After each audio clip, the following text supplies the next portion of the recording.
Welcome. Today I want us to look at structure design of a G+4 building. Okay. So this video targets student civil engineers who cannot relate very well what they learned in the class with what is actually meant to be done in the field. It also targets the already practicing engineers who would want to grasp and understand the concept of structural design of buildings clearly. Okay. So, without wasting time, let's start. But before we start, we are going to carry out this design using Protastructure program, and we shall prepare our drawings using AutoCAD. Okay. The most important thing is understanding the concept behind and feeding those programs with proper input.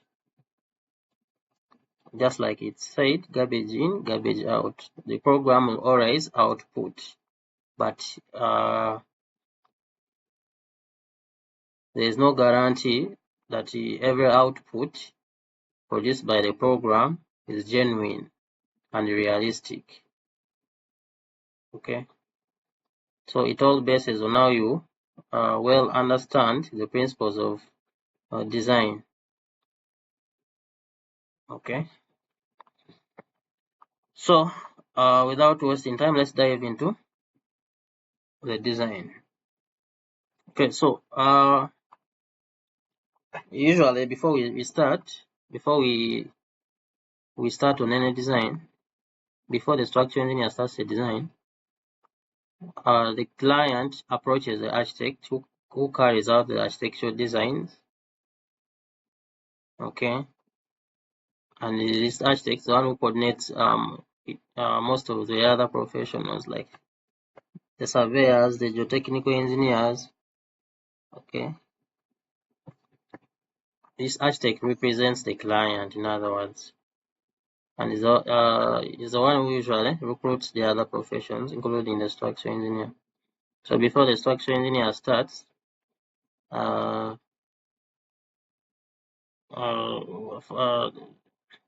he has already attained drawings from the architect, the geotechnical report, and usually, where necessary, the survey report. Okay, so for us, we already have our architectural drawing here and our geotechnical investigation report here. Okay, so when you receive the drawing from the architect, study it and understand it. Okay, so this is our drawing, just a 2-page drawing. Okay, and in here we have a location plan. Okay, location plan which gives a geographical location of the project. We have a site plan.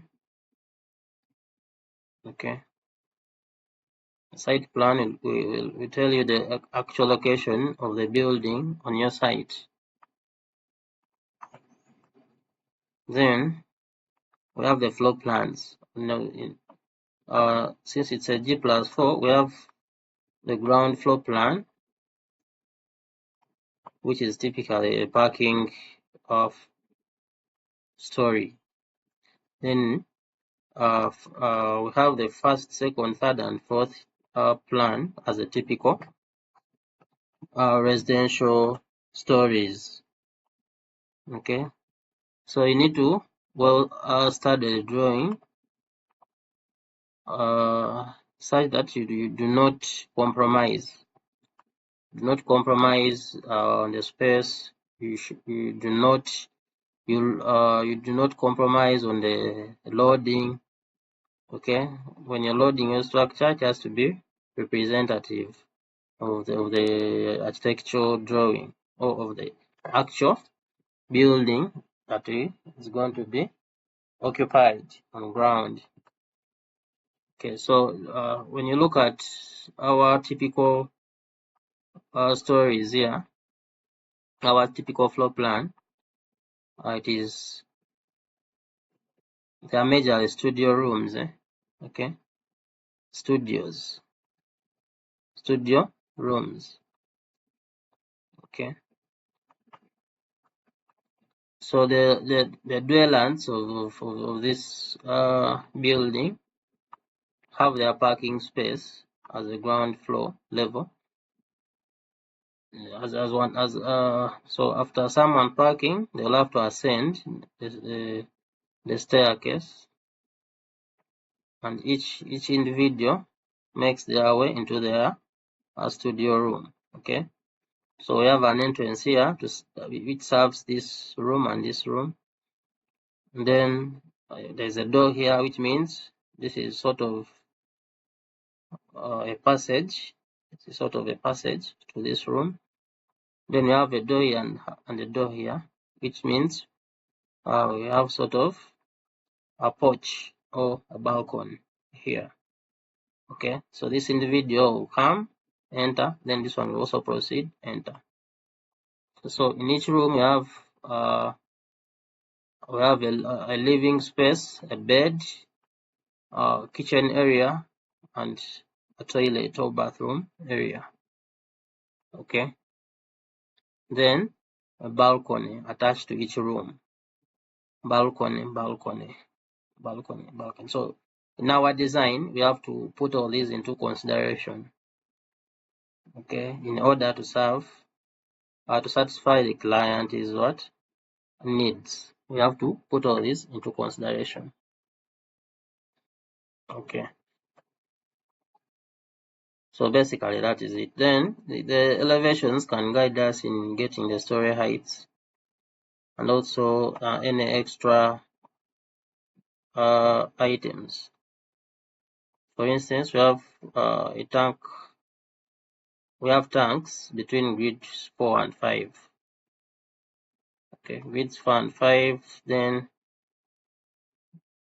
grid D and E. Okay, which was also shown here on the roof plan. Okay, this is our roof plan. So you can see this is it exactly above the staircase.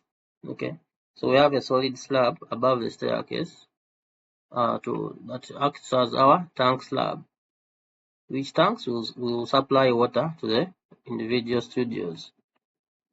Then the rest of the roof is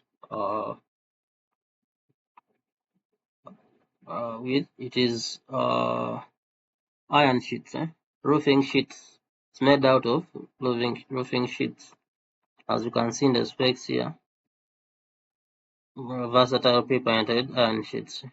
So it's a timber structure.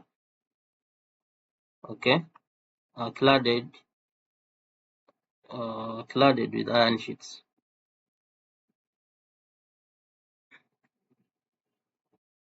All right, so basically that is it. Then on top of the porch here we have a slab. So the top of the porch has a slab. Okay, so you need to consider all that. So what do we learn from here? When you look at So let's extract the story height, okay, from this section. So clear height from floor to floor is from slab to slab is 3.1 meters. You can clearly see it. Then the anticipated the preliminary slab depth by the architect is 200, making a total story height of 3.3. Okay, so our story height is 3.3.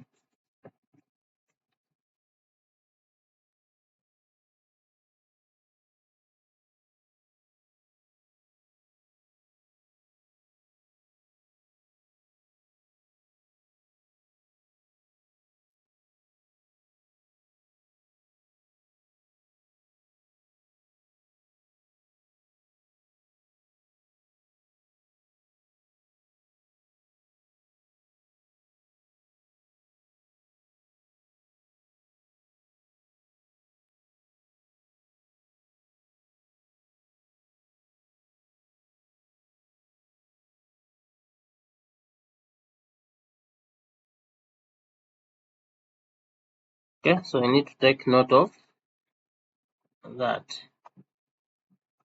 Then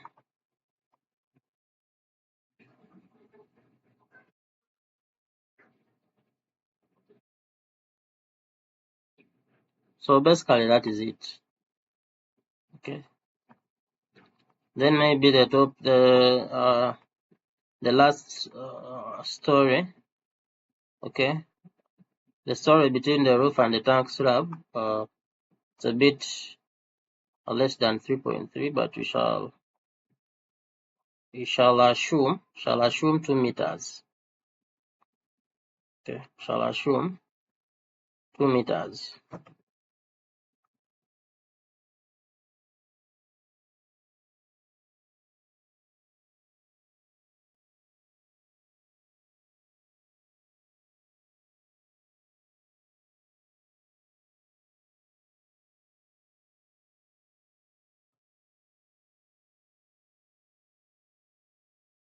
Okay.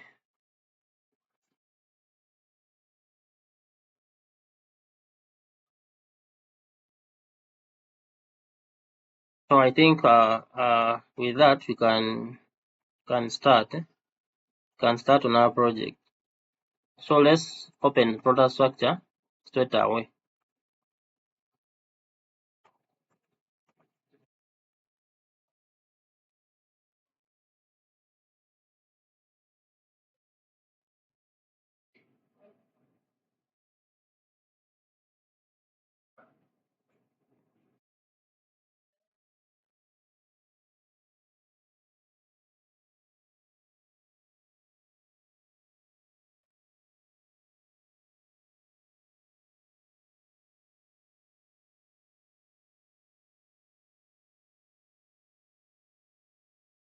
So here is where we're going to save our project. Before you start a project, you have to first establish a location or a folder where you're going to save your project.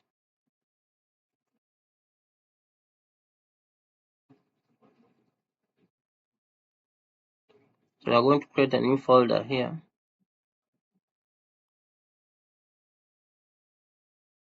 We're actually going to save it there. Let's save it there.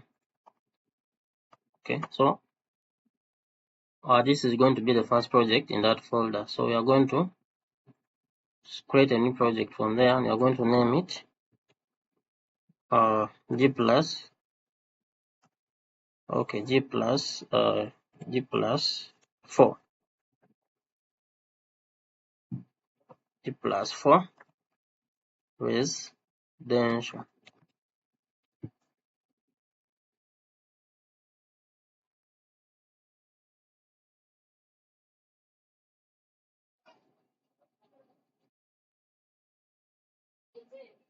G plus 4 tutorial.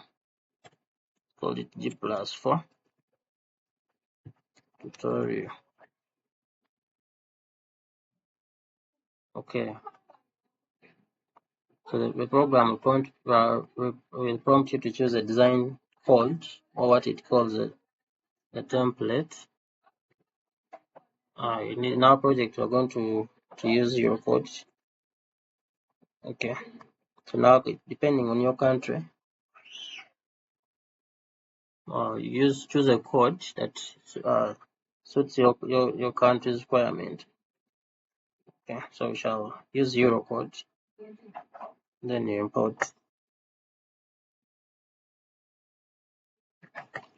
Okay, this is the interface of Protastructure.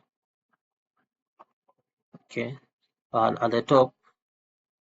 the topmost we have our project. Okay, project name. Then followed by that is a menu of our workflows. Okay, from the building setup, modeling, analysis, then design. Okay, then the settings menu. Then the different tools here are extracted from the menus here. Okay, and then this pen is used to manage. Okay, to manage the model. And then this is the model window. Okay, this is where we shall be creating our structure model. Okay.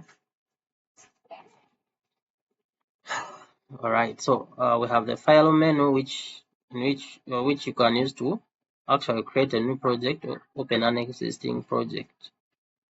Okay, you do not need to close this project in order to open or create another project. Okay. You can also explore other tools like the import tool, which we are going to use to input our to reference our architecture drawing that will aid quick modeling into the program. Okay, so we shall use this to import our architecture plan in AutoCAD format, AutoCAD DXF format. Okay, that helps us to do proper positioning of our structure members and avoid compromise. Okay, then we won't be using this model that much. The edit menu and the view menu, but we shall use the building setout. So in case you want to model your grid from scratch, you can use one of these axes when you're interested in modeling a single grid, or orthogonal axis when you want to model a system of grids. Okay, we shall set our parameters from here. As I said, the tools here are extracted from the menus. Okay, like you can see, axis here is also here, orthogonal axis is also here, parameters is also here, the stories, all the story, all the tool, the entire story tool is here. Okay, and so on. Okay, concrete member, when you to modeling anything to do with concrete, reinforced concrete, in other words. Then steel, anything to do with this structure, steel here. So after creating your model and loading it, then you come here and carry out the analysis operations. Okay, settings and operations are related to analysis. You use this menu. Then after carrying out our analysis and establishing the internal forces in our building or building model, then we go ahead and carry out design and design checks. Okay, in other words, we resize and reinforce the building in order to satisfy the analysis forces that you shall have achieved from this. Same applies to steel here. You resize, brace your structure, resize it, optimize it in order to satisfy the analysis forces here. Okay. Then in the settings menu, shall carry out settings and adjustments so that we achieve exactly what we want in each of these design components, like the columns, the design elements, beams, slabs, foundations. Okay. So right now, let's start by creating our model. As I said, you can go to building set out. Okay, the first step will be creating stories. So you go to building set out, you insert a story. Okay, we insert story. So here we're going to have, since it's a G+4, so we have the ground floor and the 4 suspended stories. Those are 5. Okay, the roof is the 6th story, and then the tank slab is the 7th story. So we're going to enter here 7.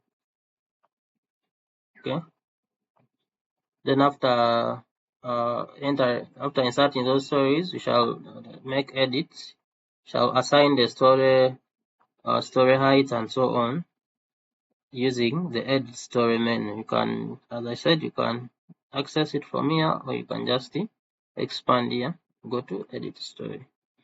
So all your created stories will be there. So we are going to relabel our stories with the short forms and also describe them in full. Okay, story 1 is the lowermost story and story 7 is the uppermost story. So our lowermost story is the ground floor under the description column. Then we have the first floor. Then we have the second floor. We have the third floor. And finally, the fourth floor.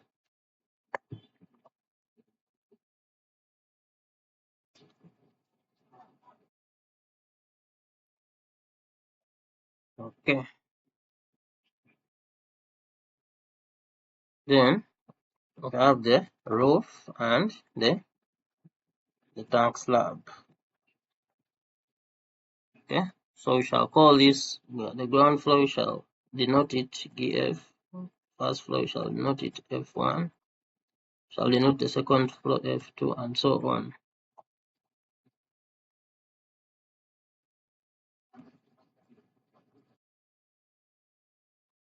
Okay. Then we shall assign the story heights. So a story height is a story height to a story is the height from that story, from the top of slab of that story to the top of slab of the story below. Okay, top of slab from that story to the story below. Okay, so for the ground floor, the story below is the foundation, which is described from here, from this side, separate. So we shall call it foundation, and by default it's assigned the label F. Okay, this foundation depth is a value that does not actually influence design, but just the display, and it represents the depth of the foundation,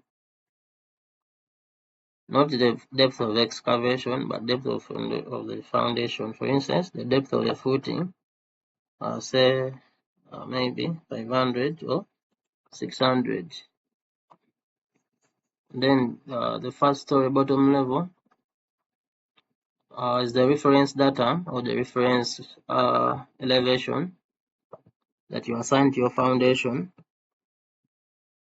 Okay, rather the top of the footing or the top of foundation, which the elevations or levels of the upper stories are based on. Okay, so you can assign your excavation depth here. So we shall assume maybe shall assume negative 1500 millimeters as our bottommost level. Okay. So meaning in order for the ground floor to have a level 0, its height from this should also be 1.5 so that they cancel out. Okay, so when you put here 1.5 as the height, okay, the level for this ground floor will be 0. Okay, and as we saw, we are having the rest of the story heights are 3300 except the tank slab height.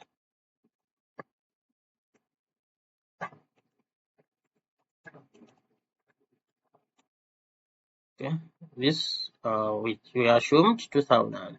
Okay.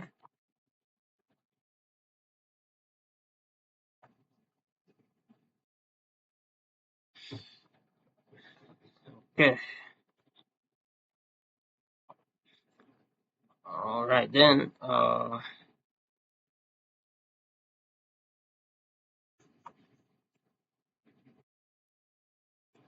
Also, as you see in each cell you click, the program will describe the cell. Okay. For instance, the D1 and D2 are inserted automatically by the program, and these are simply dimensions, plan dimensions of the building. Okay. Then similarly, the wall 1 and wall 2 are wall areas. Okay, for the concrete walls. So these 4 columns are for lateral load or earthquake computations, which are beyond scope for this. They are not applicable. Okay, for this project, as our project is not located in a seismic prone area. Okay, so then impose the load reduction. We can maybe fill into this. This is guided by Eurocode 1. Okay, so we shall be opening that Eurocode so that we see the values in this field that we insert in these cells. Okay.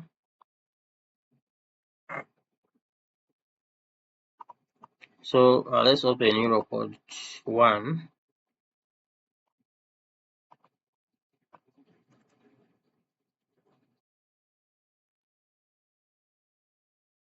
Part 1. Okay, Eurocode 1.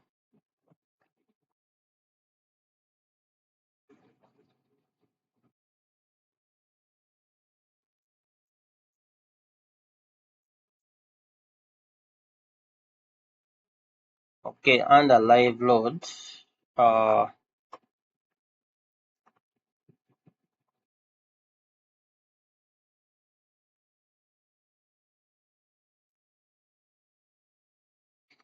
okay. So this clause or the sub-clause states in accordance with 6.2 and provided the area is classified according to the. Okay, let's first read 6.222.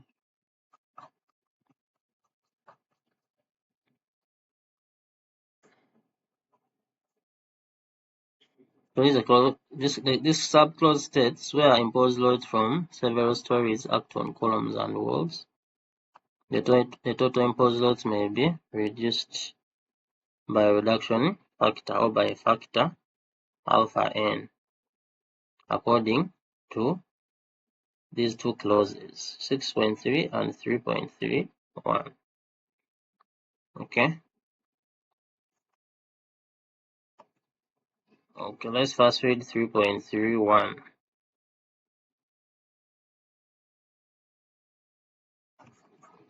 So 3.312 states it's a principal clause stating that in design situations when imposed loads act simultaneously with other variable actions, e.g. actions induced by wind, snow, blah blah, the total imposed loads considered in the load case shall be considered as a single. The total imposed loads considered in the load case shall be considered as a single action. Okay, this one does not apply. I don't know whether we. Let's first go back.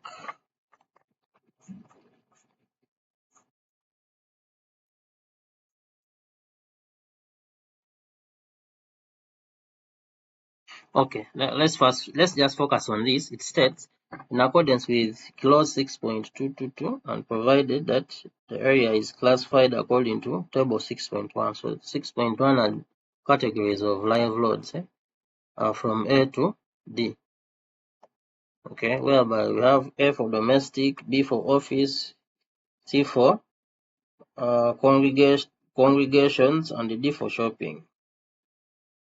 Okay, so our project is a purely residential area, so it lies under category A, and Eurocode goes further by giving you examples of such categories and says rooms in residential buildings and houses, bedrooms and wards in hospitals.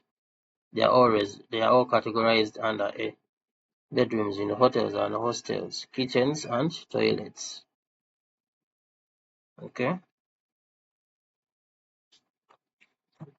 So then the table below 6.2 will give you the values, the recommended values that will aid design. Okay. So under category A, we have it is subcategorized into floors, stairs, and balconies. Okay, whereby the floors the values are between 1.5 to 2. Then with stairs 2 to 4.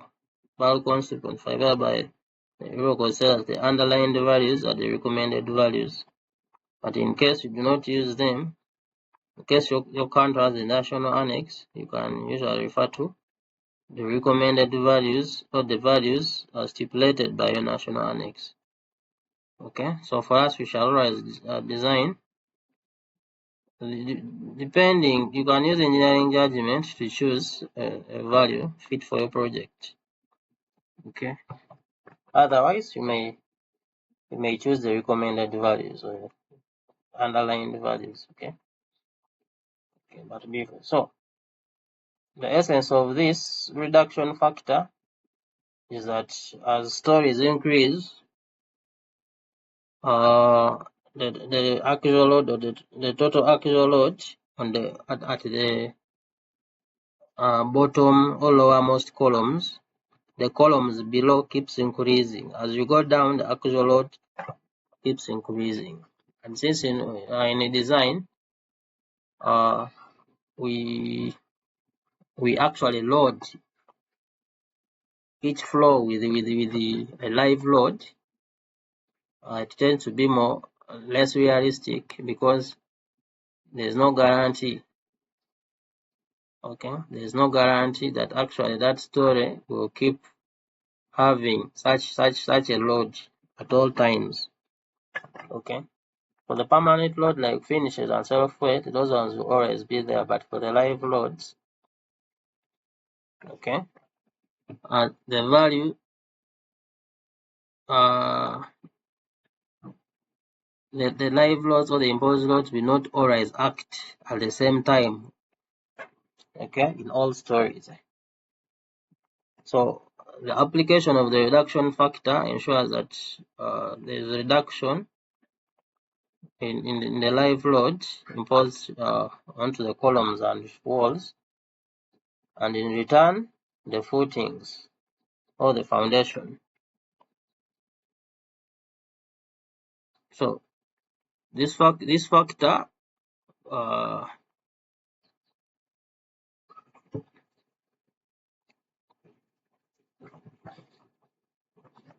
so you can see we have 2 plus n, where n is the number of stories. Of course, in order for you not to get a 0 here, this n has to be greater than 3. It has to be greater than 2, sorry. So this reduction only applies with the 3 stories. Okay, 3 stories and above.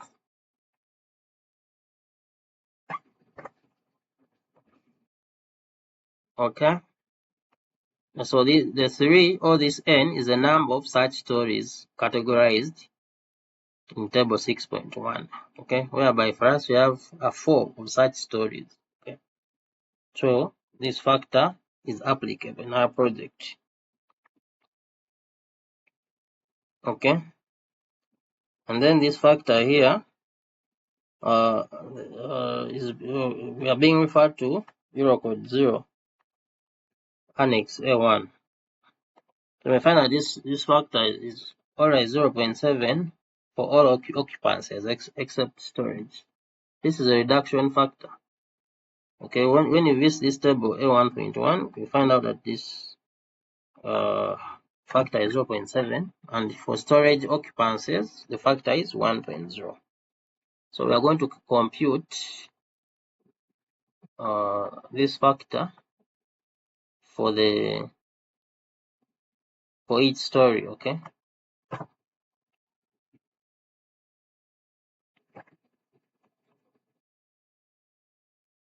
so let's see. So we have alpha n is equal to 2 plus n minus 2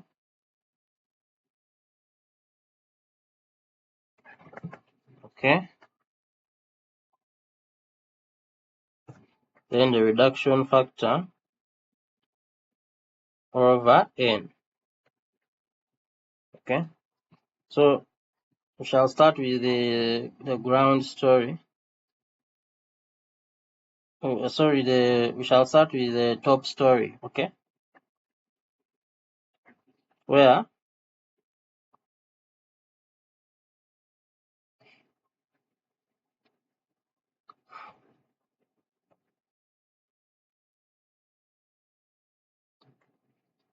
I think we can now see that for columns,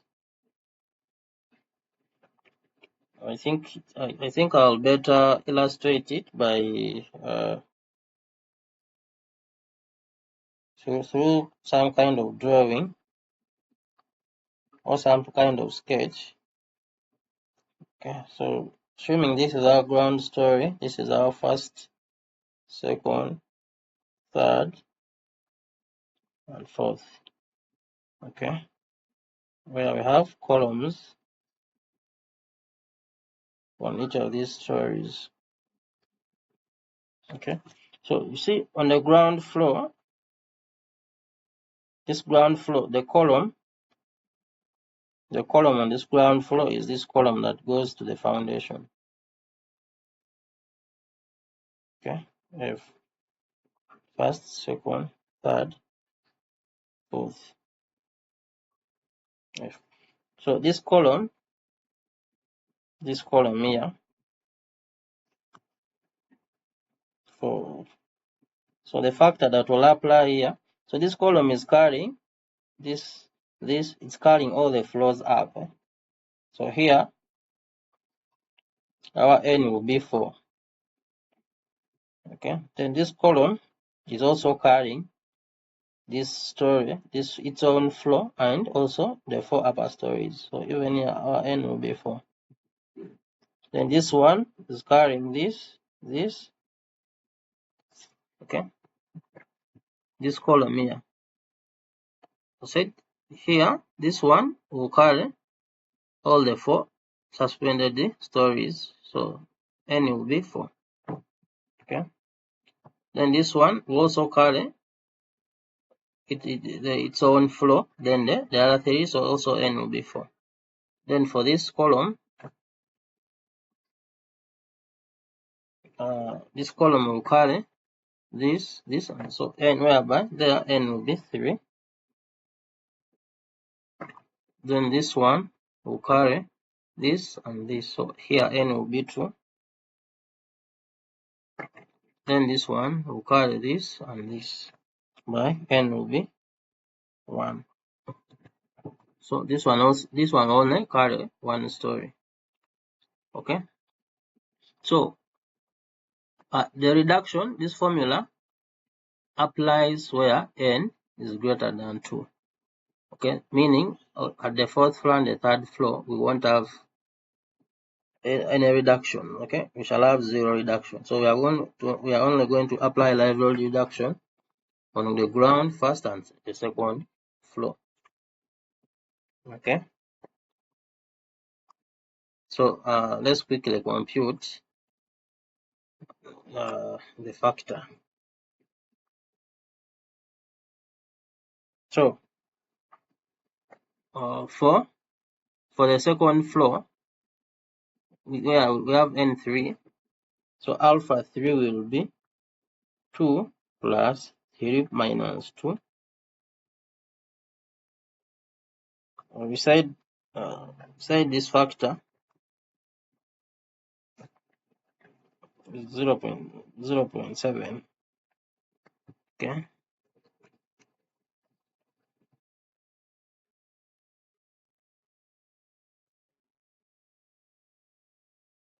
So we have 0.7 here divided by n, which is 3. Which now this remains 2 plus this will be 1 times 0.7. That is 2.7 over 3. Okay. 2.7 over 3 gives us 0.9. Okay. So 0.9 is the same as 10% reduction. Okay.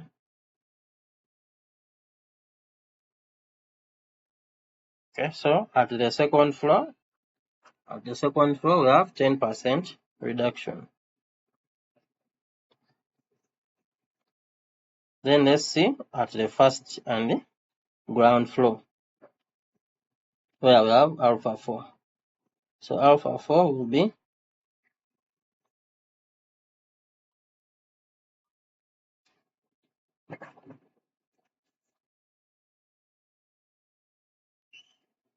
alpha 4 will be 2 plus 4 minus 2,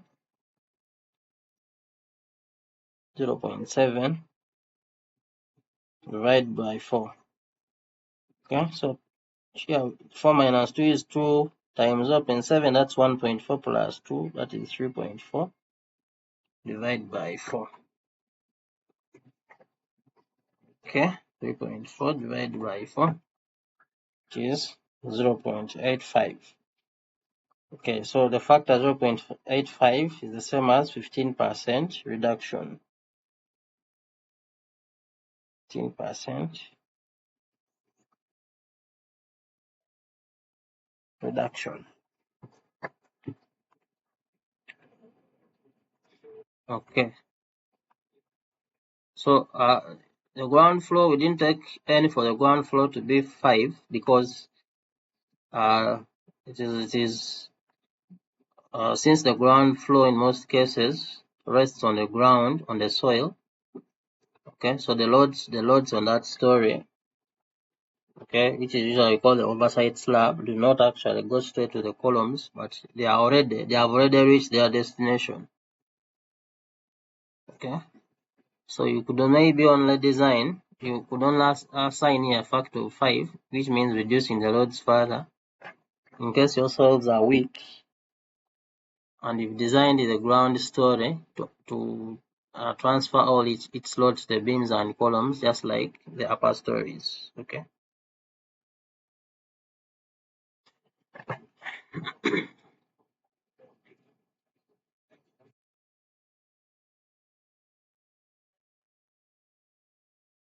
Okay. Then maybe you may actually not apply this factor at all because it won't make sense as we are not going to model a slab on that story.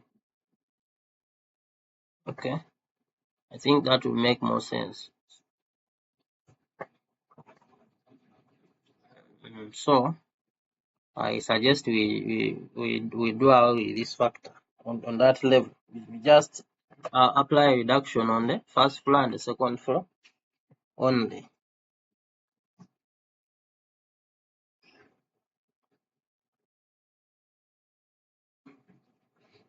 Okay, so let's go back to our program.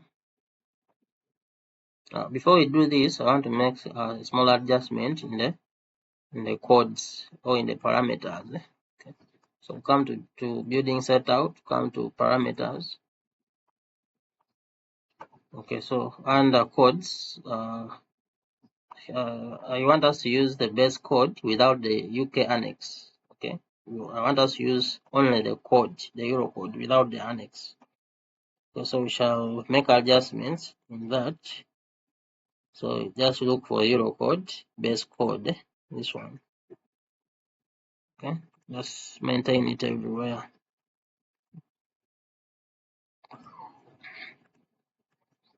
Okay, as that will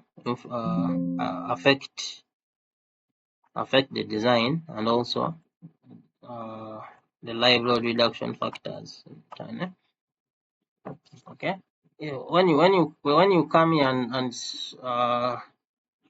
click apply under live load reduction, it will automatically populate this column with an assumption that all stories are having the live loads, including the tank slab and the roof. That it will assume that they are all normal stories except the topmost story. Except the topmost, it will assume that the topmost story is also is a roof.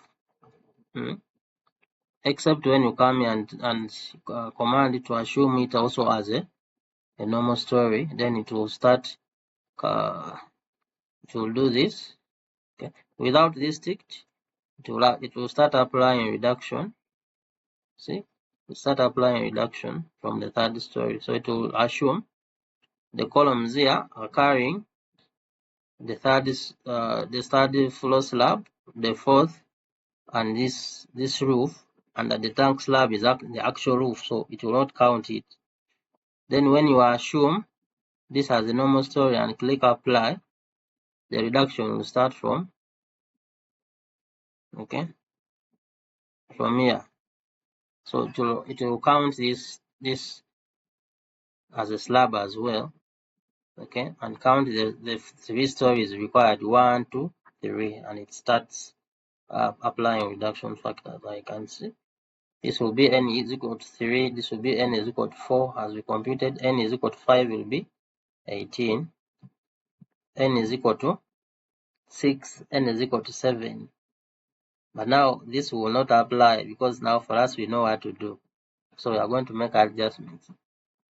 You can maybe confirm this as n is equal to 7 and we say that we get 21.4.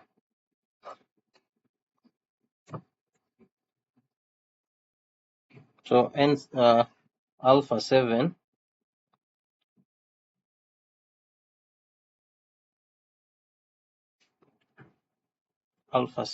will be 2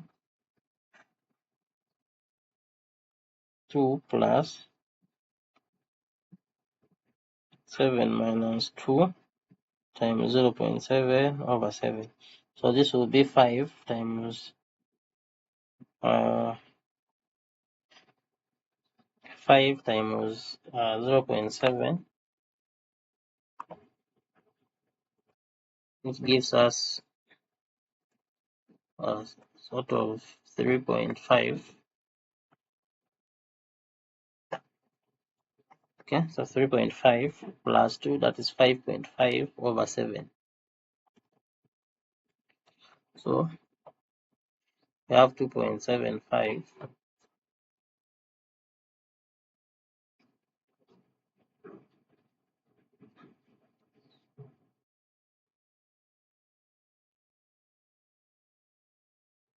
No, sorry, 5.5 divided by 7. Sorry. So that is 0.79. 0.79. Okay. So 0.79, 1 minus that, 1 minus 0.79 to give us, okay, 0.79 is the same as 21% reduction. Okay. 100 minus 79. Okay, this is 21%.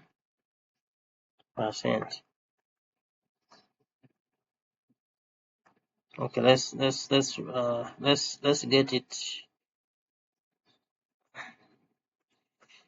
So we had 5.5 divided by 7, that's 0.786. Okay, that is it. So it will be 100 minus 78.6, which is 21.4.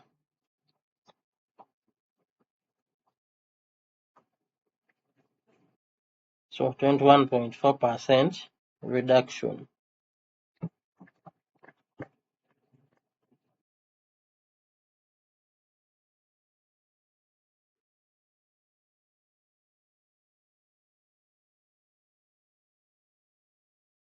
All right. So for us, we are resetting this, and we are removing this, and we are entering our values manually.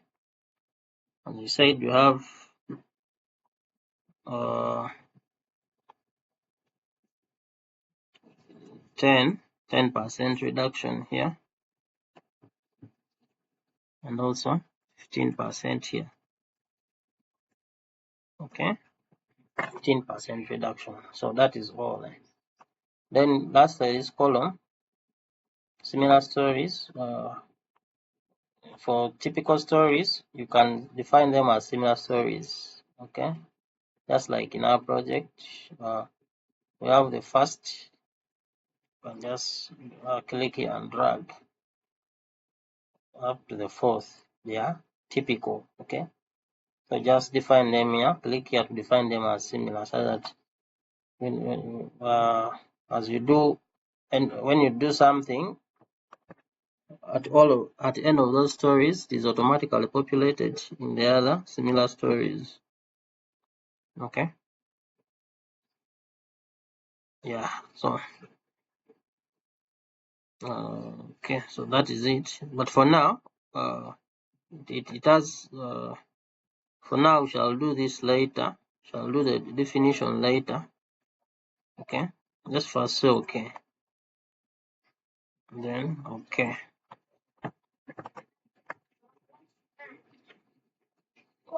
And don't forget to save your drawing. But this program cannot save a drawing which does not possess grids. Okay, you need to have at least a single grid before you save. So after setting stories, you can see the program, the active story. You can also see it from here.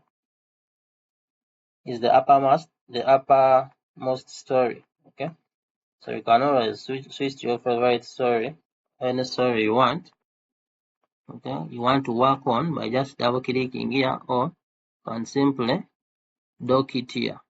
Dock the stories there and you can just keep clicking. Okay, like that. We just click. Okay. All right. So after setting stories, we are going to create grid lines. You can, as I said, you can create your grid lines from scratch. Okay, from scratch.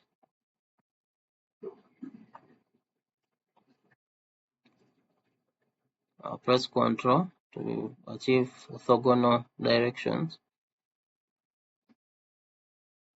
Okay, so you can create your grid lines individually like that. Okay, but we don't want to do that. Okay, so highlight, delete. Let's first get rid of this under active window settings. Can this switch off this grid here? Okay. So under that, go to scene and just untick grid. Okay, like that. You can also turn off this by just unticking coordinate axis. Okay, and by that we will have a clear window.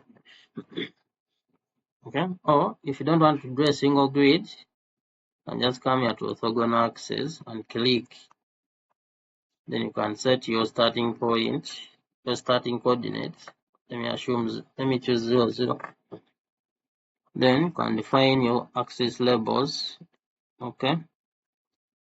Whether you want numerical or alphabetical in a given direction. For instance, if I change this to 1, if I change this to A, I will have numerical. Then you can also define your axis spacings using commas.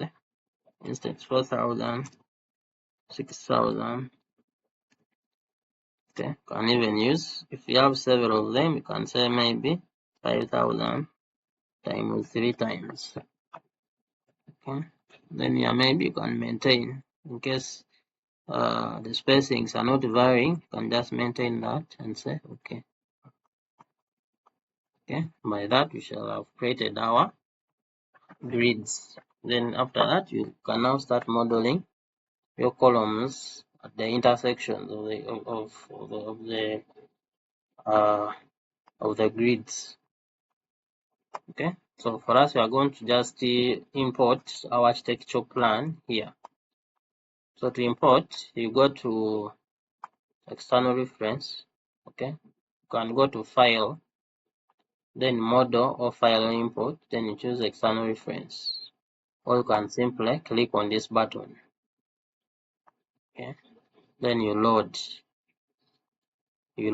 So as you can see here, DXF, the file has to be in DXF format. So for us, we can't load it right now because our file is in PDF format. So we need to first convert our PDF file into DXF format. How are we going to do that? We are going to open AutoCAD.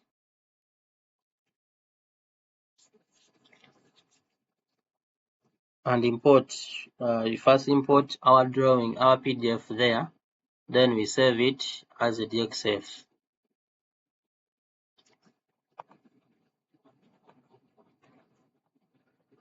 Okay, so start a drawing here, an AutoCAD drawing. So we're going to use the import command. If you cannot locate the import command, you can simply type it. Okay, so let's type import.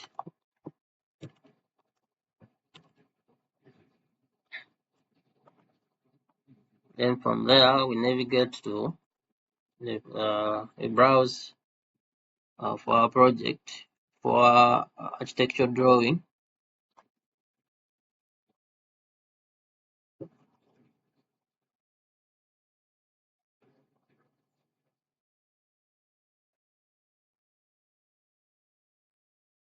Which is this.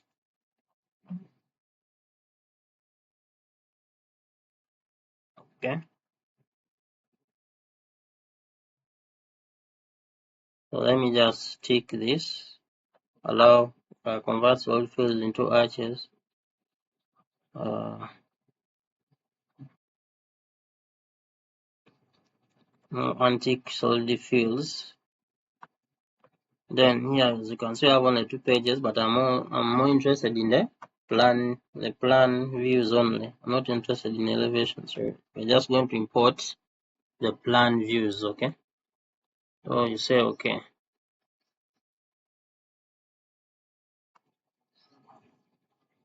Okay. So this is it. So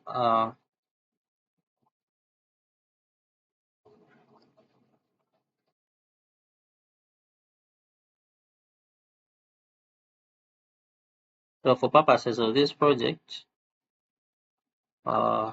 since there's nothing much on the ground story, we will not import it. Okay, let's work it out. Or let's leave it. Let's only focus on the suspended stories. Okay. So let's get rid of the rest of the drawing and only leave the suspended stories.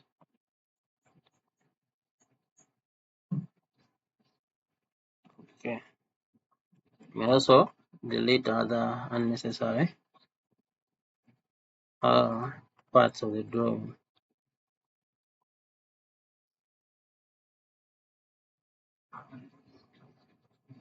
So basically that is it. Okay.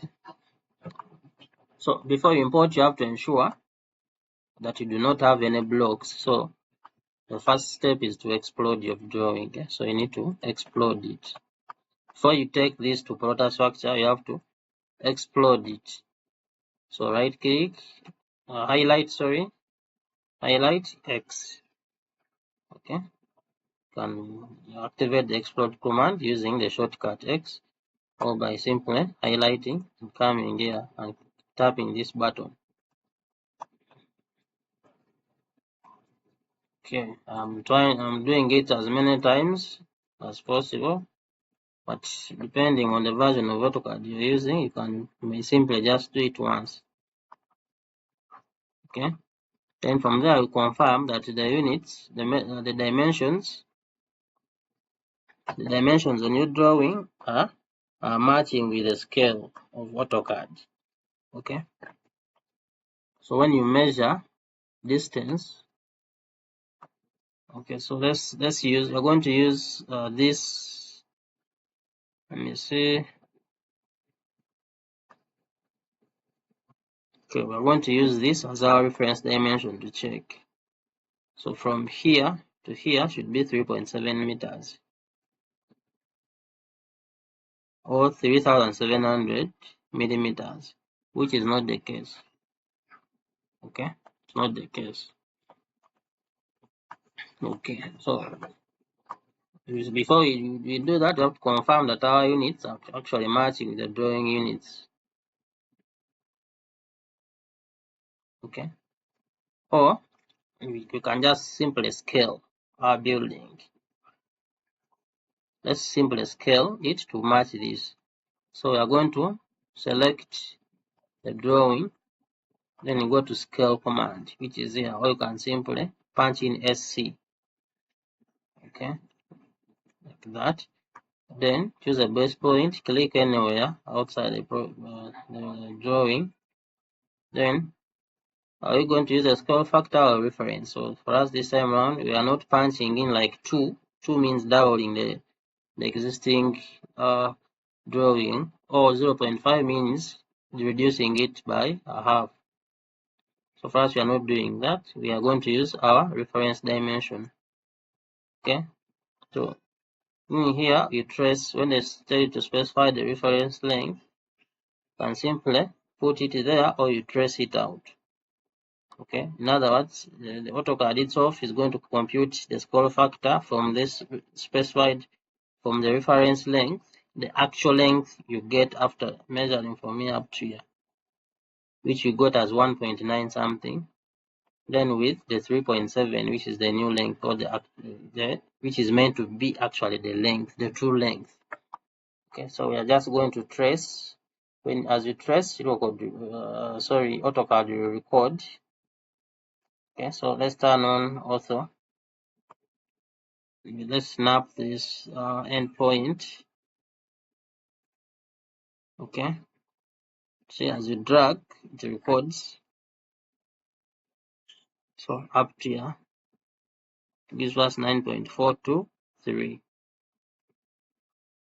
Then the new length is the actual length, 3.7. So you punch in it there, 3700 in millimeters, like that.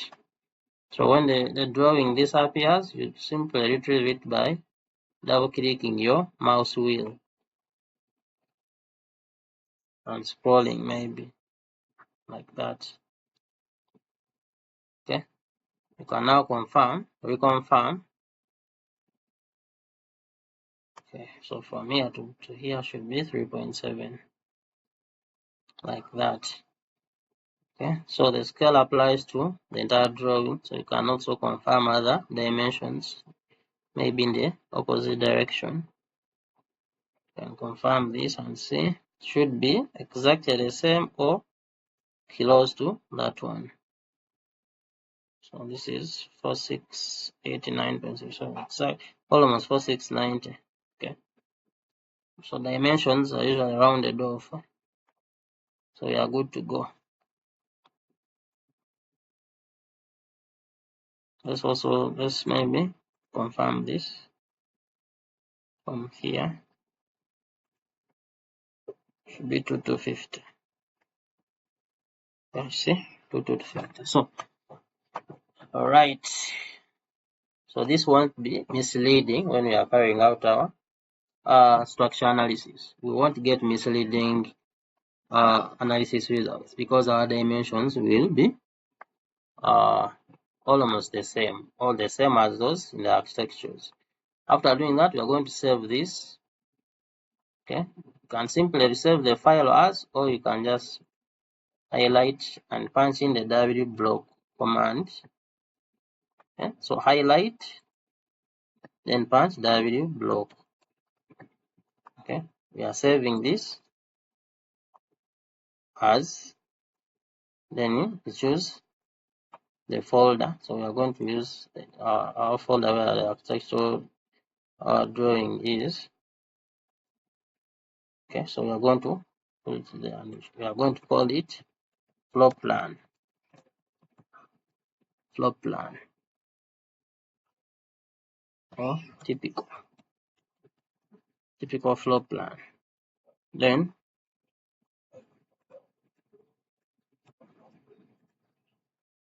the format shall choose 2018 DXF. Okay, then save. The units are in millimeters, which is okay. Okay, then okay. So you wait for it to finish. Yes, it's done. Then can close AutoCAD.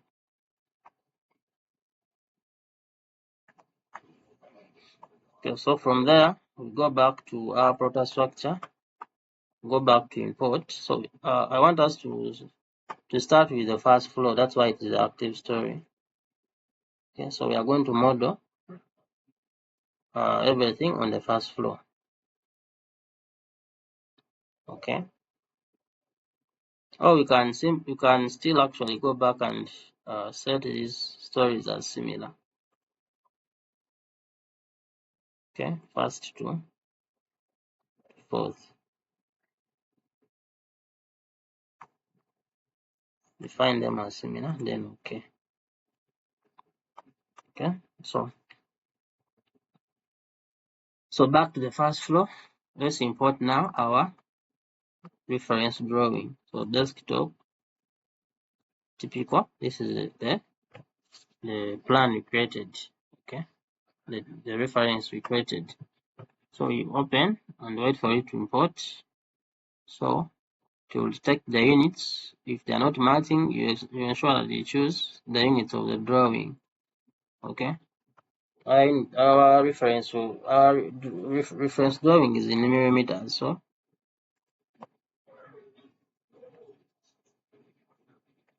then you may also activate the colors so that it is displays its properties, its AutoCAD properties, the way it is.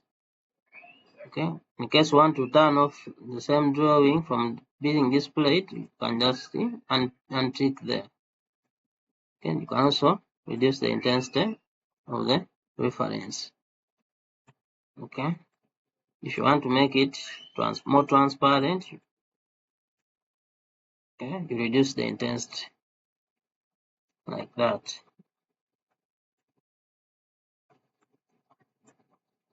So we shall maintain ours at a half. Okay. If you want to move it on the screen, use this. In case you had created the layers in AutoCAD, for instance, columns, if you had created layers for columns and beams, you'd actually import them so that you do not need to redraw, to remodel them. But for us, we won't do that. So you can actually, columns and axes. So for us, we don't want to do that. We are going to create ours manually. Okay, then close. Okay, so this is our drawing. Okay, so we are going to reproduce some of the architectural grids and also create ours. Because in this drawing, some grids are not aligning with the wall. Okay, for instance, grid 5. So let's start. Let's start with grid 1. So come there, grid 1. Direction 1 is the horizontal direction. Direction 2 is the y direction. So 1 is x, then 2 is y. Okay. So tap there. We're going to just snap. Going to snap there. Then also snap there, like that. Okay. But as I said, it's not lining, so we are going to move it so that it is in the center of the wall. So right click, choose move, snap at the midpoint of the hatch there, so that it is exactly in the center of the wall. So when escape and right click to measure, our wall is 200 millimeters. You can see that from the grid it is 100, so it is at the center. Okay, so that's our grid 1. So we can now offset the same grid, and the labels will populate automatically. Okay, in order. You can see that is 2. Okay, then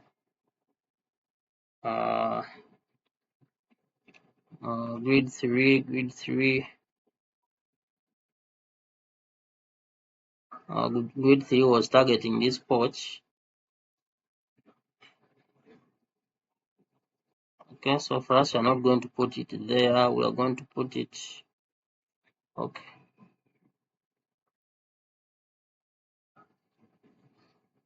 We are going to call this our grid 3. And so ensure that before you change this, the grids, you should have already communicated with the architect. You do not want to change the grids without the architect is what?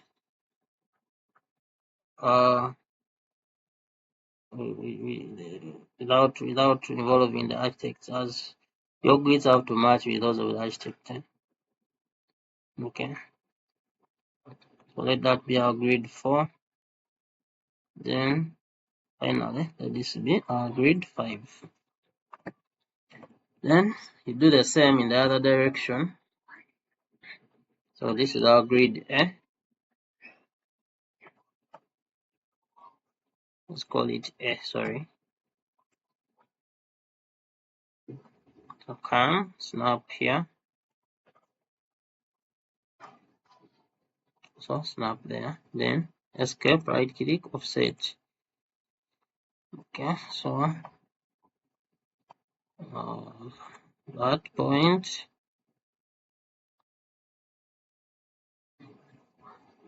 Okay, then we have this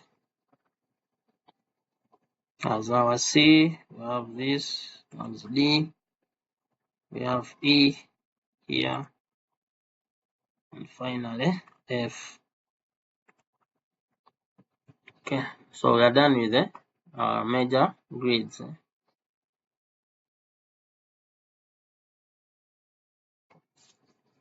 Okay.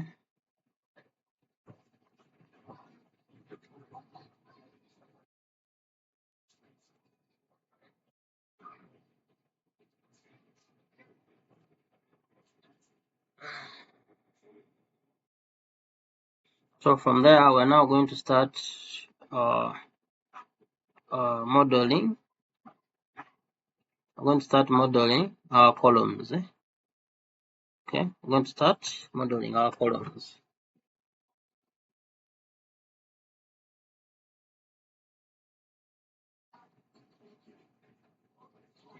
So we shall now go to concrete member. So this is a reinforced concrete building. So we are going to go to concrete member, then columns.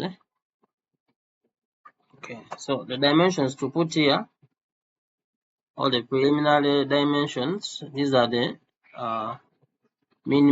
should be the minimum dimensions that will fulfill the fire resistance requirement for the structure you're designing. Okay, and these fire resistance requirements are there in Eurocode. Okay, Eurocode 1, 2.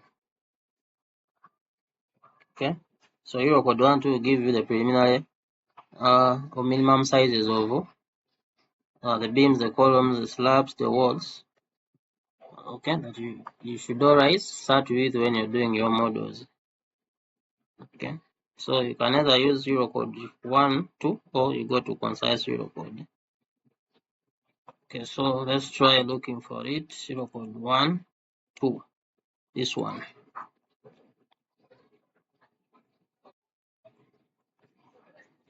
Okay, so let's look for those tables because those parameters or those dimensions are always tabulated.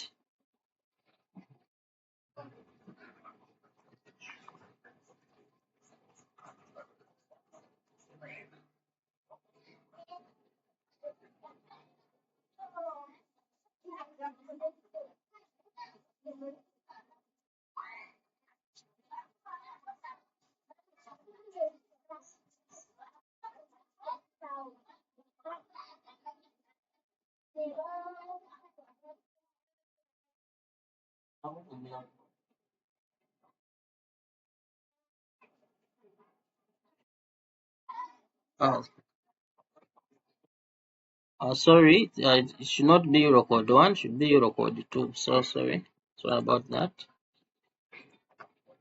Eurocode 2, part 2, this one.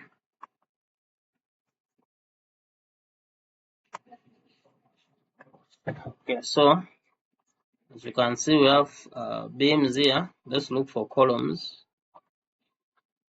These are walls. So we have beams, walls. We have slabs somewhere. So these are columns. So also columns. So there are two approaches for the columns. Okay. Then the standard fire resistance duration. That one you can get guidance from the from your building regulations in your country. Okay.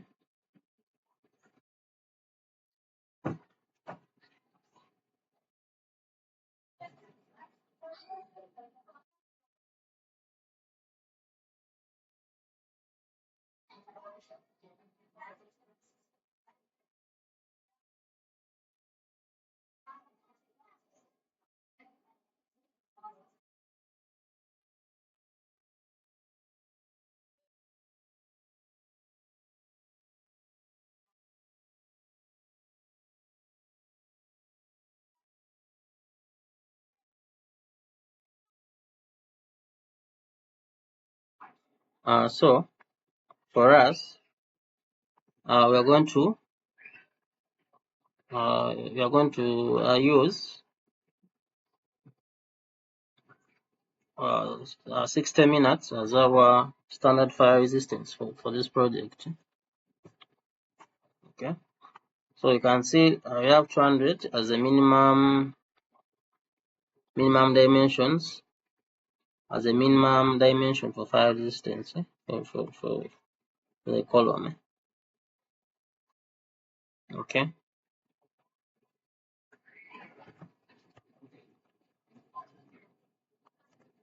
Well, then the final size of the column will be dictated by what? By the load what? The loading requirements.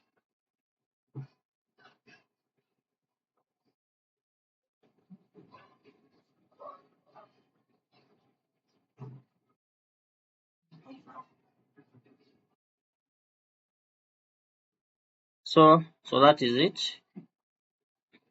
Similarly for beams,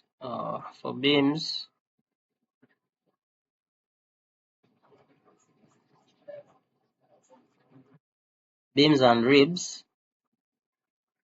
So for continuous beams, we're going to have simply supported. Then for continuous beams and 60 minutes, we have 120 as the minimum with a curve of 25 with an axis distance of 25. Okay, so 120 mm is our minimum width or breadth of the beam. When the cover reduces, the width should be increased, or the axis distance. Okay. Then for the slabs, this is for solid slabs. So for the solid slabs, both 1 and 2, but simply supported. So the minimum thickness is 80. Okay, 80 millimeters. Then the cover to the center of the bar is 20. Okay. Okay. Then for the continuous slabs, minimum slab thickness is 180. This is for flat slabs. Sorry, this is for flat slabs. Then for the ribbed slabs,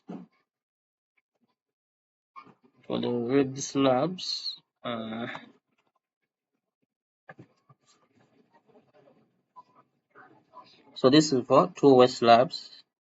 We have minimum width of for the ribs as 100. Then the thickness of the topping. This is the topping as 80. Okay, these are simply supported ribs two-way. Then for where our project for continuous one,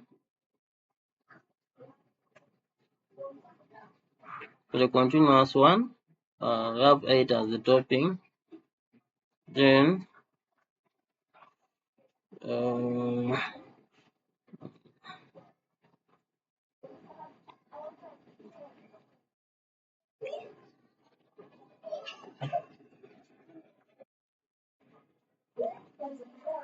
okay, so our slab is going to be majorly one way. Okay, so where does it fall?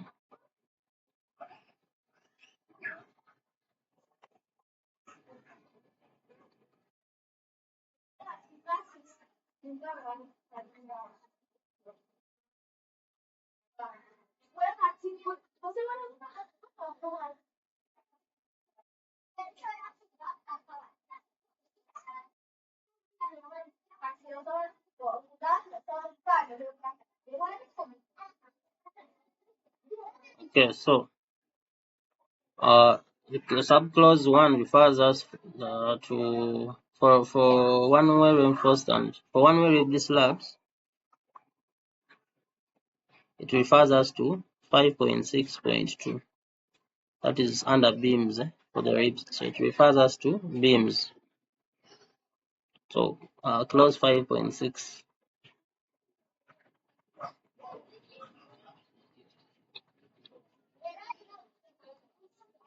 Okay, so it refers us to beams. Okay. This in turn we are referred to tables 5.5 and 5.6. Okay, so we are back to beams.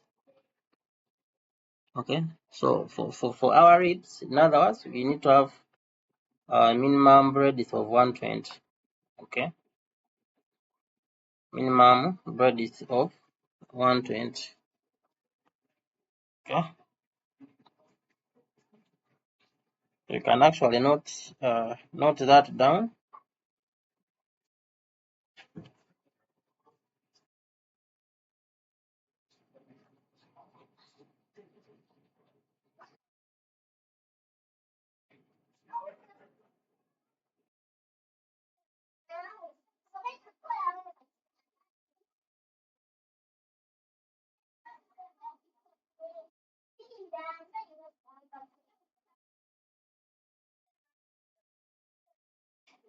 Okay, so preliminary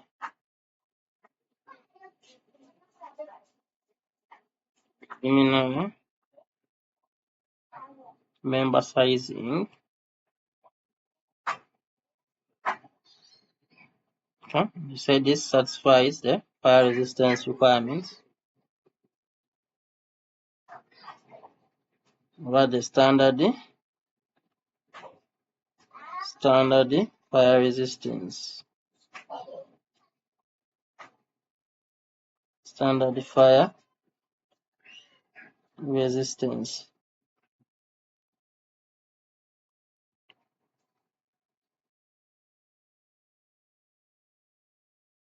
Okay, and we said for columns,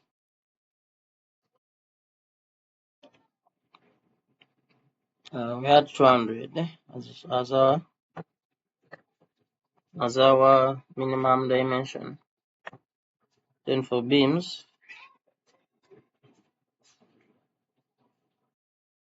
we have 120.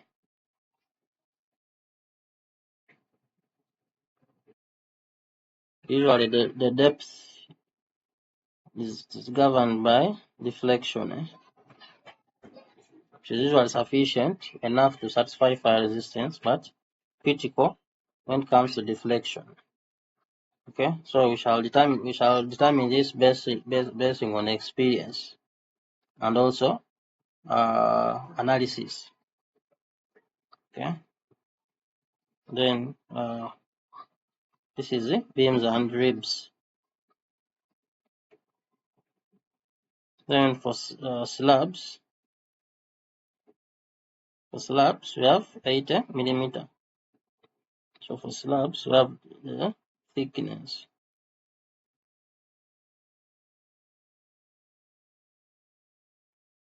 So 80 mm. This is the solid slabs.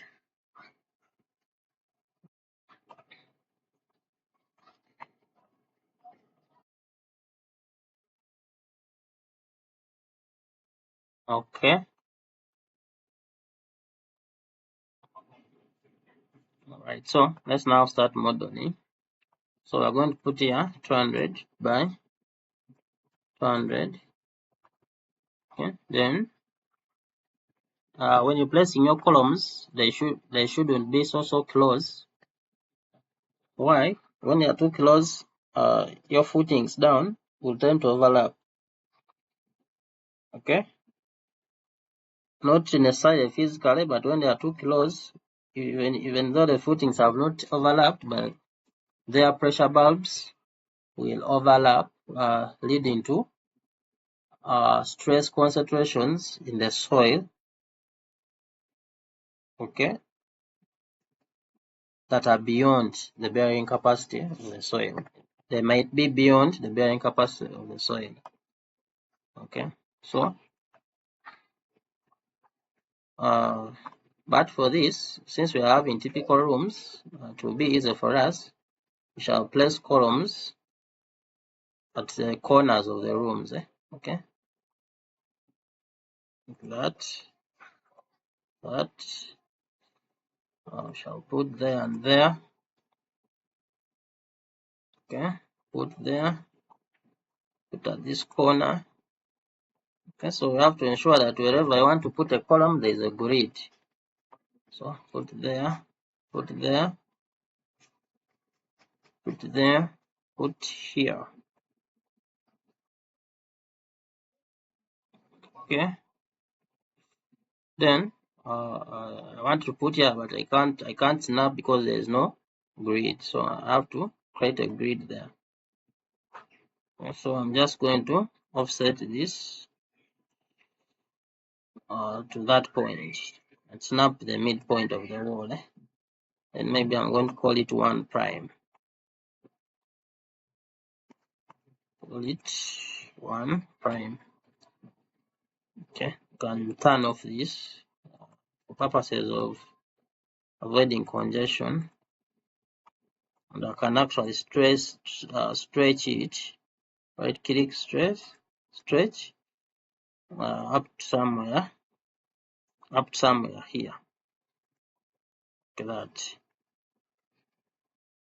Okay, then can to another way to reactivate the column commands by right clicking on one of the columns and choosing properties. Then you place the column. Then lastly, we need to create a column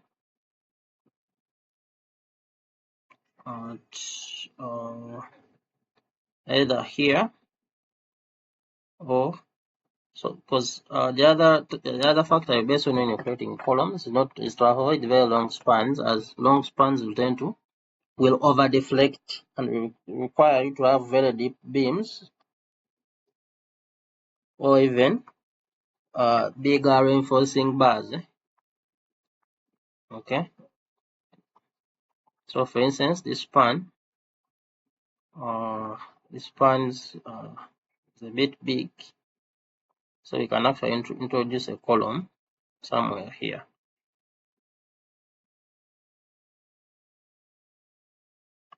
Or we could simply shift this column to this point. That is option 1. Then the other thing you can base on when placing these columns, for most especially around staircases. Usually I place columns around staircases. Why? Because we want these columns to go up. Since in this case we're having a tank slab, we want the columns around here to go up to the top of the tank slab. Okay, meaning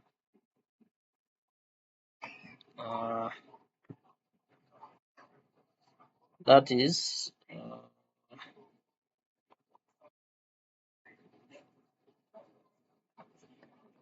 our slab ends where the balcony starts, our tank slab.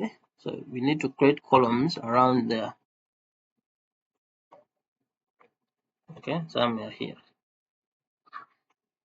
But on this end we have an entrance, so we can't place here a column. But we can actually place the column here.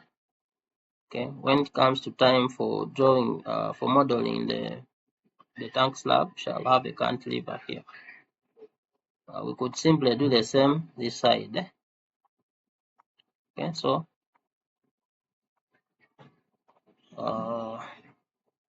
let's create a grid here.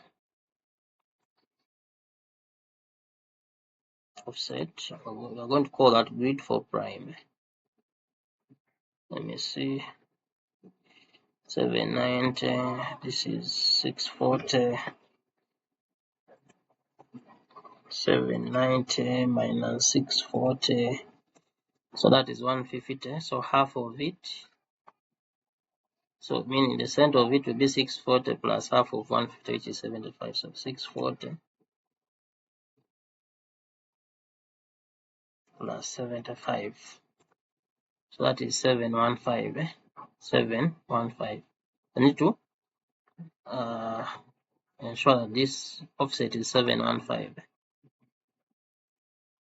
How you can just simply put in that value by pressing the function key on your keyboard and the F2 like that.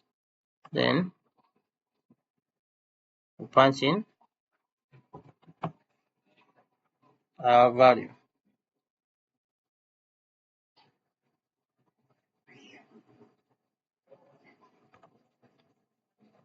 715, then enter. Okay, then you can, as I said, we are naming it 4 prime, and we are hiding. We are making it, the moment you turn off the bubbles, the grid is automatically a hidden grid or a hidden axis. Okay, like that. Then from there we can now place our columns here and there.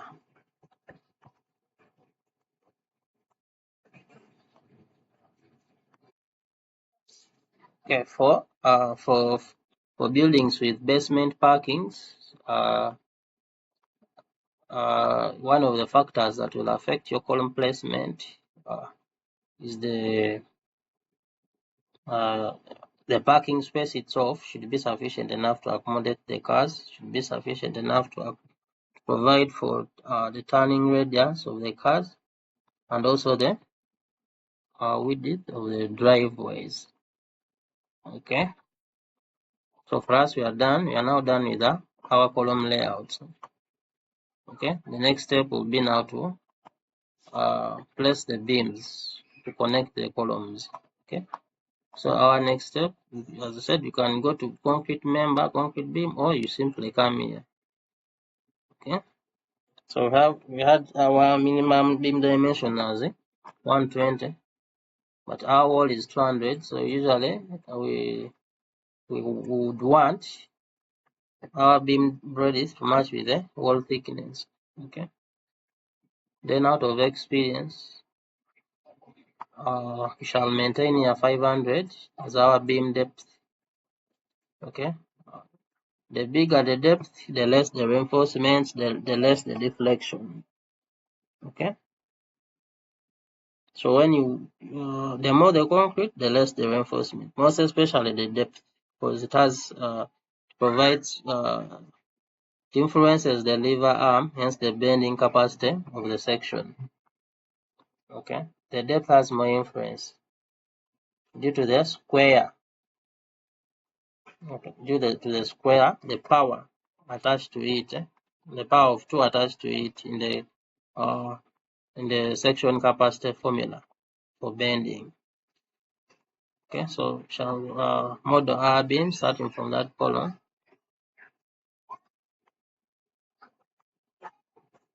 Then back to this.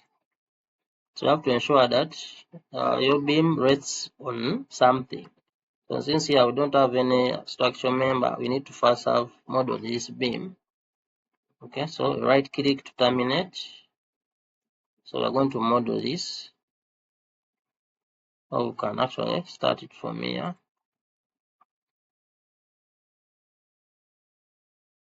Then bring it here, and back. Then right click to terminate. Then you can now draw this. Okay, then can actually start this from there, take it there, then there. Then also have this. So let's assume that for purposes of this tutorial, let's assume that this wall is in line with this, so that they all rest on the same beam.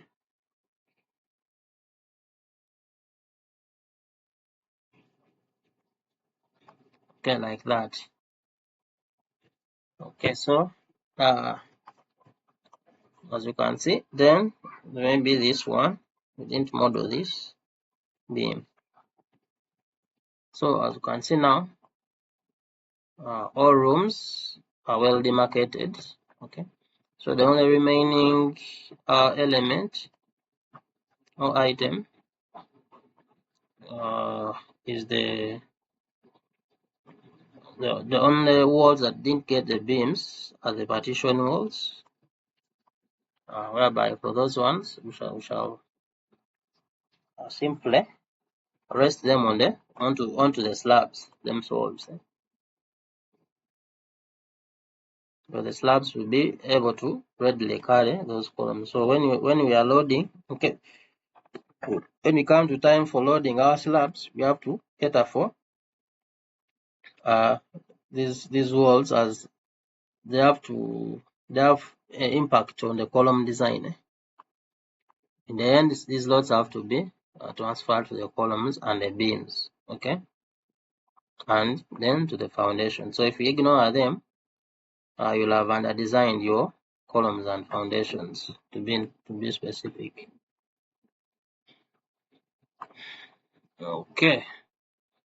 Then, as you model columns, as you place your beams, you have to also think of the staircase. Okay, you have to think about the staircase. So in here, we are not going to design the staircase from Protastructure. Shall use declarated to design it. Okay, shall carry out a 2D design for it. Okay, but so we need to provide here a landing beam at this level for our staircase, like that, which we shall design later. Okay, you can save your work.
Right now, so as I said, we are going to use ribbed slabs, one-way ribbed slabs.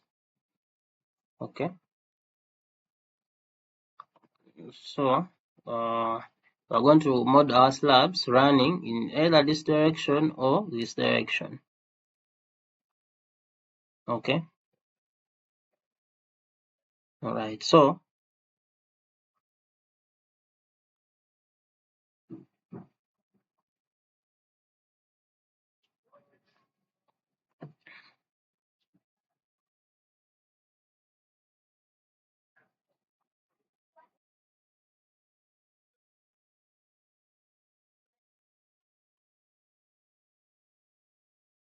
okay, so we are going to run in this portion. We are going to run our ribs in this direction. Okay, in this direction. Get it? Then we shall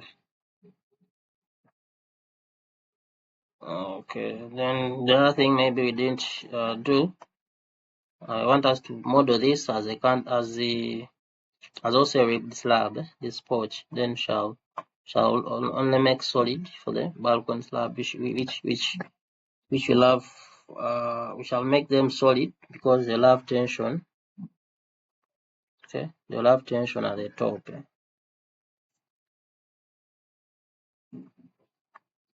So we shall make them solid, and also they are exposed to rain compared to what? To the internal slabs. Okay. Even this stair landing shall also maintain it as a ribbed slab.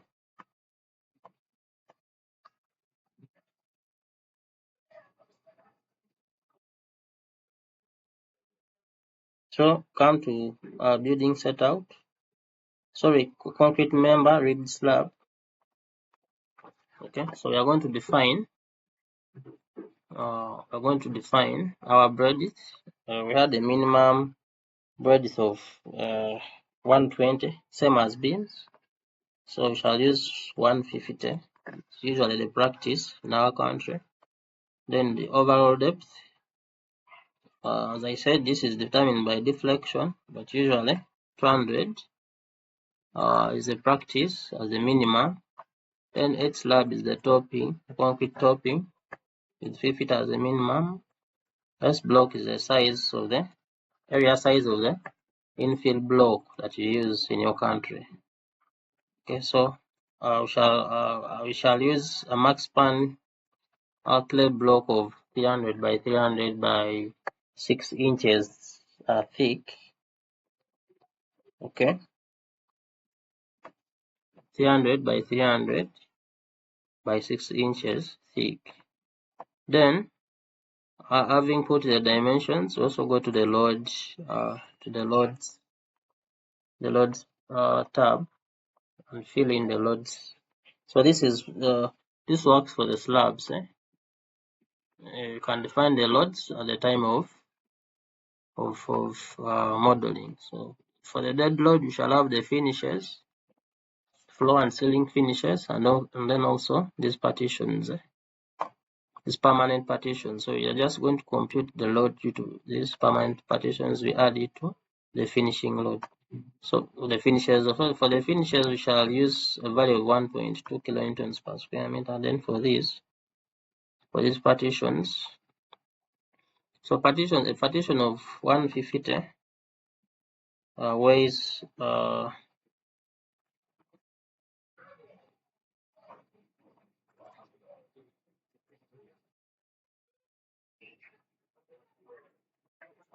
partition of 150 millimeter thick hollow block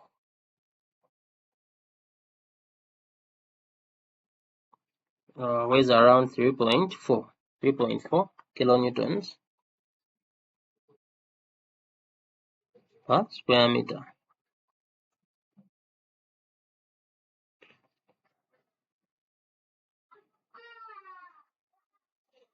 Okay, 3.4 kilonewton per square meter. Okay, then since our clear story height is 3 meters, so we're going to have 3.4 times 3. Then we get the weight per linear meter.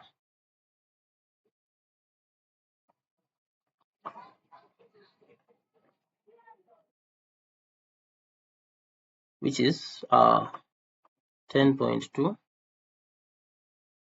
Okay, so around 10 kilonewtons total weight per linear meter. Okay. All right. So the average length of each partition. Let me see. The average length. Let's first close off this. Average length from that here around 2.5 meters. This one you can ignore it. You can ignore this due to the opening. So 2.5, 0.3, around 2.8. So 2.8 times 10 is 28. So we have 28 kilonewtons that this slab is going to carry in addition from the wall. 28 kilonewtons. Okay. So what is the area of the panel? So this is 4.69 times 3.7. Okay, 4.69 times 3.7. So we're having 17 square meters. So 28 kilonewtons have to be distributed within the 17 square meters. And this square meter will have around 1.6 kilonewtons. Okay, as additional load from the partition wall. So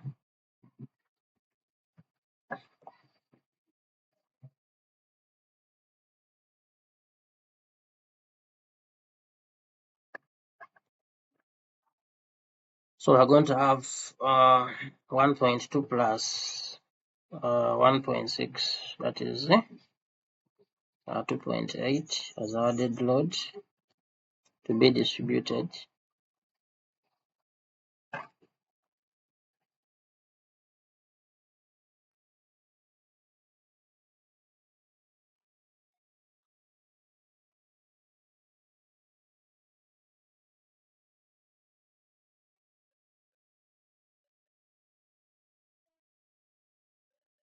Then we have the live load, the imposed load, as we saw from Eurocode 1, Eurocode 1 for residential category A. It is running from 1.5 to 2. So I'm going to choose a value of 1.5 for this project. Okay, because I'm not expecting much loading for this apartment. Okay, so we are putting here 1.5. Okay, then before we model, we need to insert the direction of our ribs. So we come to insertion under rib angle. So the 0 degree means x direction, then 90 means y direction. So we shall maintain the 0 for this panel and this panel.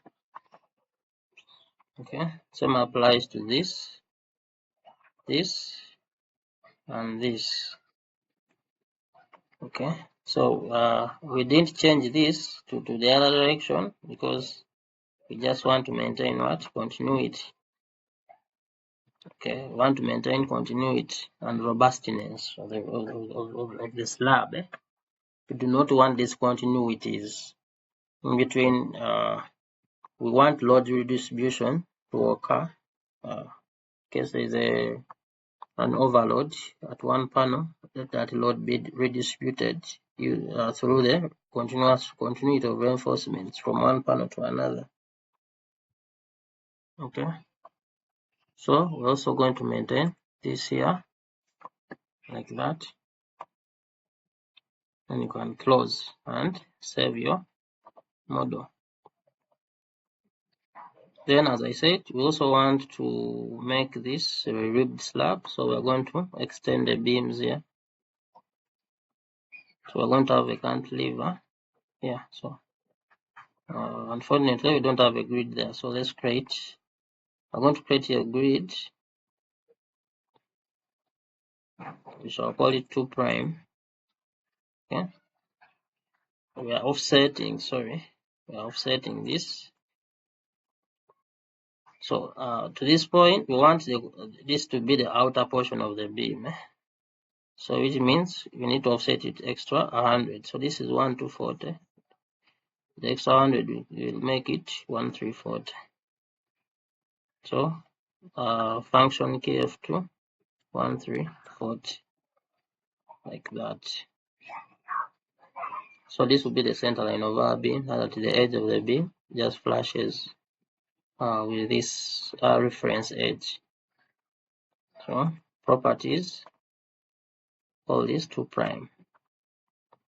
We're making it a hidden axis.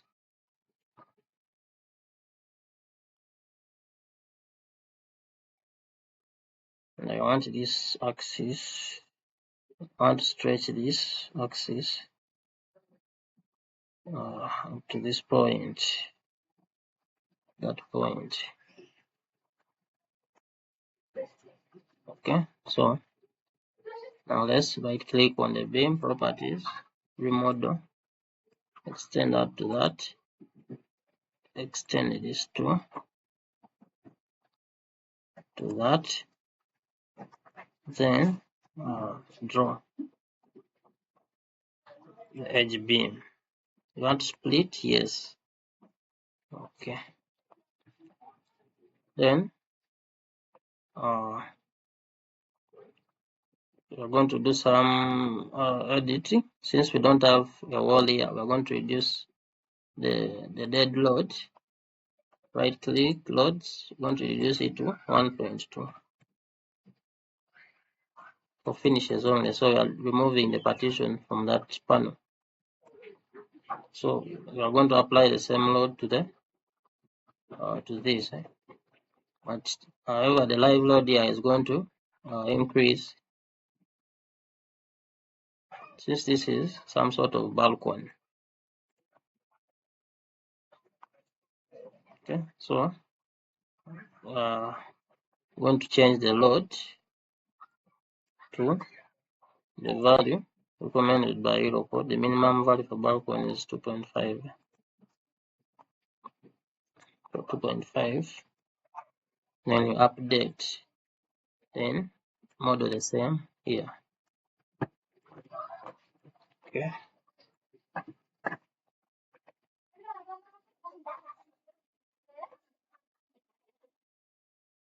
All right. So we are left with one thing, and those are the solid balconies. Okay, our solid balconies.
All right, so let's quickly model the balconies.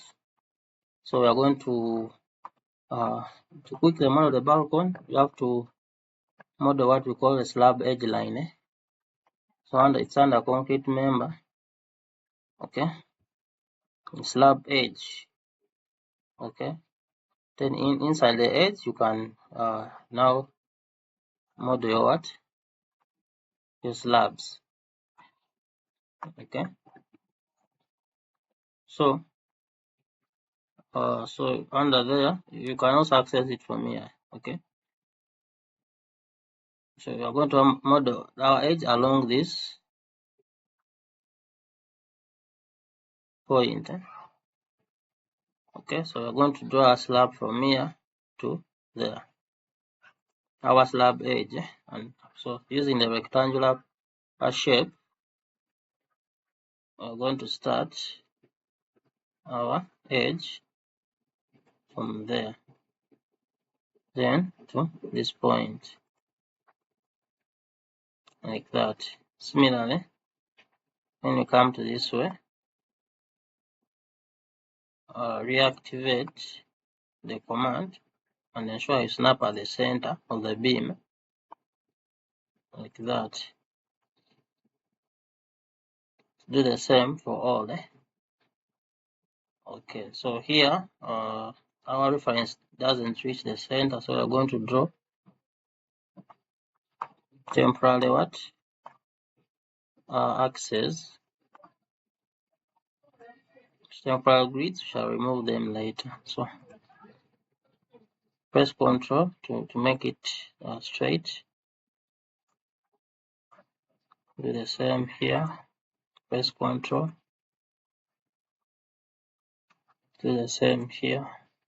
Press Ctrl. So you can now remodel your edge lines. Okay. So come here. Snap there. Can now delete this grid. Reactivate the command once again. Come here. Snap there. Delete this grid. Come here. Then come here. Click here. Then model. Okay. After modeling the edge lines, you can now place your slabs. Okay, so from our Eurocode requirement, our minimum thickness for the solid slab was 80. Okay, but out of experience,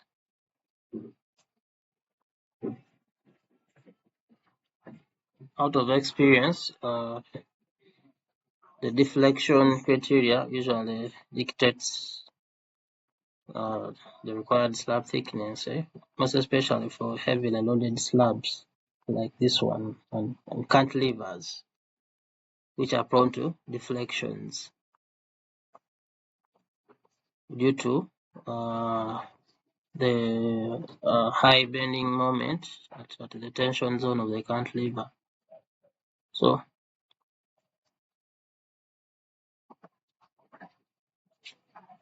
we are going to choose that option, solid slab, then input the thickness. So we're going to use 150.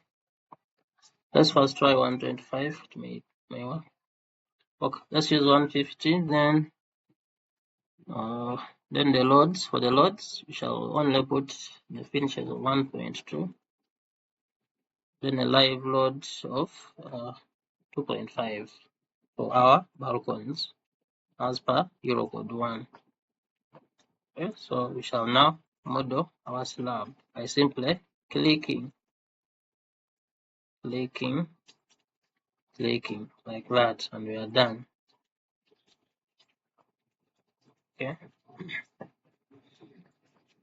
after doing that, after modeling the solid slab, the next step is usually to set the slab type or the edge conditions which shall be used for design. Okay, so we shall select all our slabs. Okay, then we right click and say set slab types automatically for this story. Okay, you can see it has assigned them with type 9. All of them, all the 5 balconies have been assigned type 9. To check what type 9 means, you can just simply go back to properties, or you can select 2 slabs and then go to properties. Then under the type, under one of the slabs, you can say that it is calling such a slab 4 edges discontinuous. 4 edges discontinuous, which may not be the case. So you can reassign that type yourself, as this is actually a cantilever slab. Okay, this is a cantilever slab. So for us, we are going to model this as one long edge continuous, so you can just call it a cantilever slab. Actually, the actual edge condition is a cantilever slab. Okay, but for now, let's leave it like that. We shall make adjustments later. Okay. Okay, so you can double check the 3D, confirm, or to have a look at what you've been doing. So under the structure pane, right click on the views, choose 3D. You can see that we were focusing on the first floor, but due to the settings of similar stories, whatever we did on the first story, on the first floor, has been populated the second, third, and fourth stories. Okay. All right. So this is good progress so far.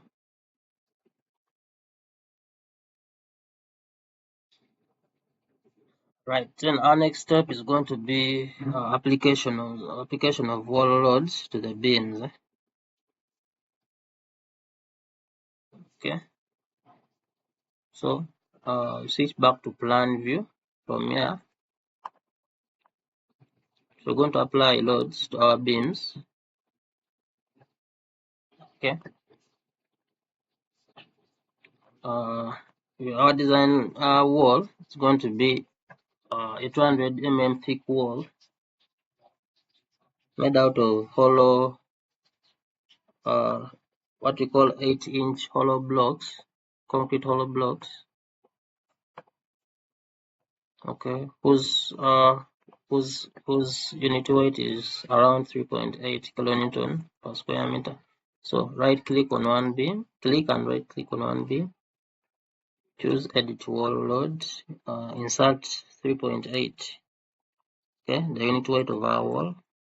Our wall height will be the story height minus the beam depth. Okay, so our beam depth is 500, so 3.3 minus 500, we are left with 2.8 as our wall height. Then, for purposes of display of the wall load, we shall also define the wall thickness as 200 mm or 0.2 meters. So this gives us a uniform UDL, a uniform load of 10.64. Okay, per meter length along our beam. So having modeled that, we are going to replicate it to the rest of the beams.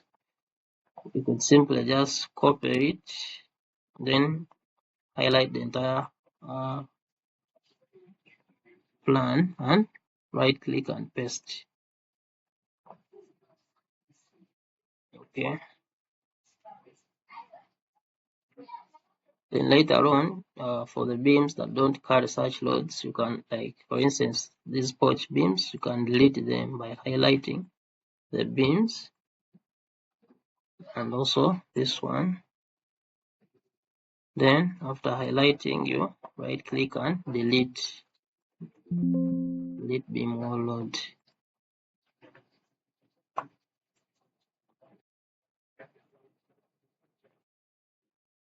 All right.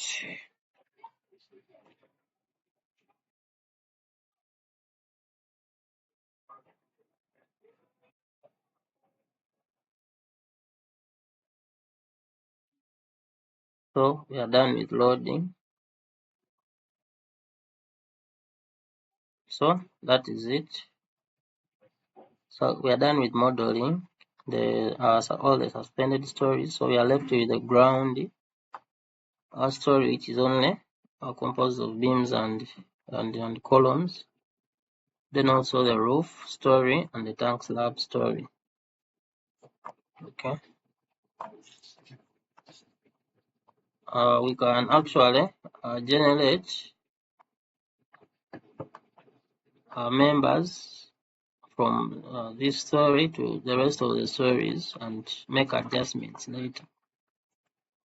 Okay, so when you go to story, the story options, there's an option to generate story. So when you go there, we have a source story and a target story. Source story is the current story where we are copying members, and the target story is a story or stories where we are copying the members to the destination story, in other words.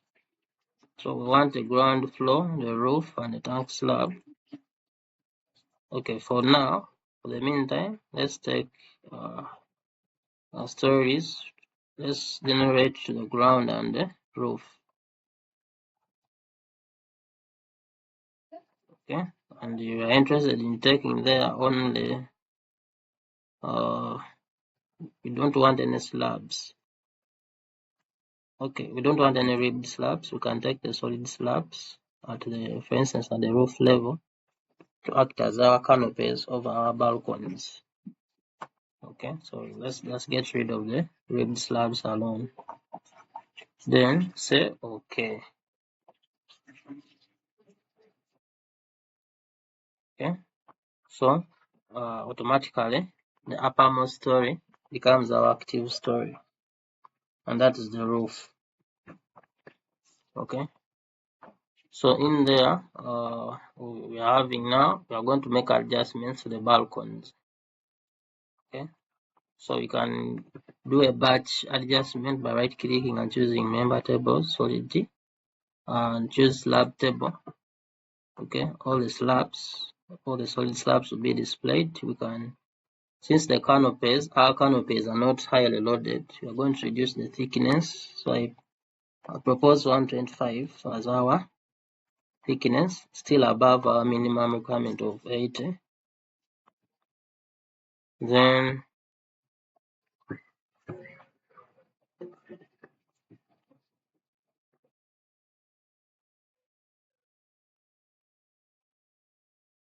our live load will be equivalent to the roof maintenance load, which Eurocode 1 gives us under category H, recommends a value of 0.4.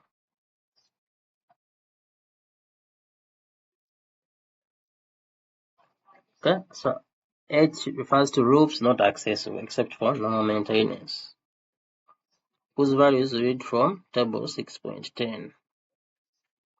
Okay, and the value is defined as a 2K. The distributed load value is defined as 2K for designing, for loading claddings and roof slabs, where the value of 2K may be selected within a range of 0 and 1. Okay, so you may apply a value of 0 to 1. But Eurocode recommends a value of 0.4, or you can check your specific national annex. So for our project, we shall adjust this to 0.4. Okay, so to change a column at once, highlight that column from the top here and come to column wise edit and punch in 0.4.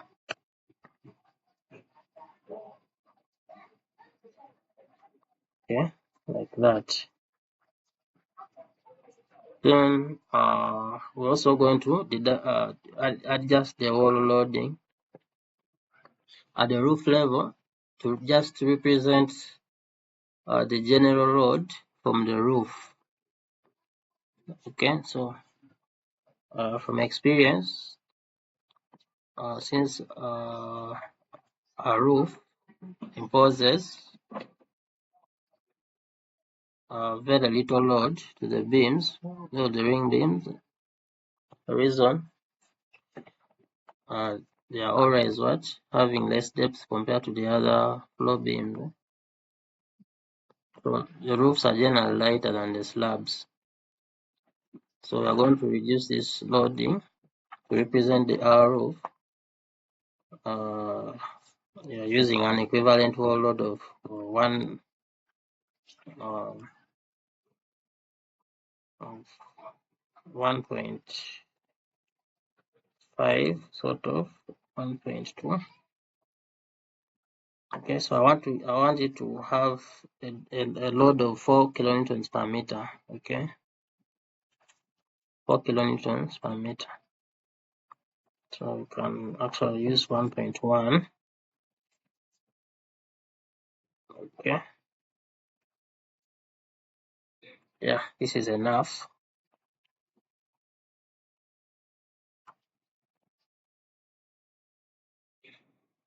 Okay, then you're going to copy this and apply it to all the beams at that level.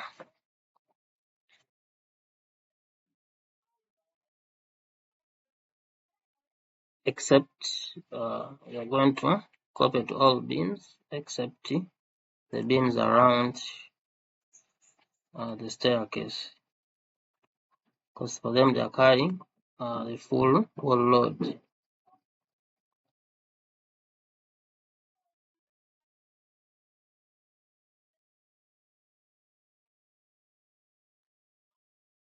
But we are going to adjust we're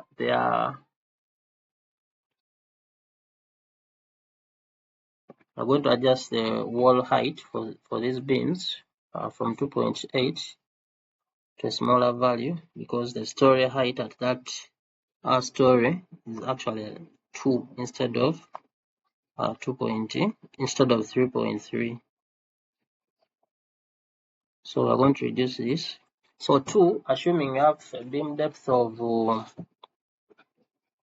400 at that level,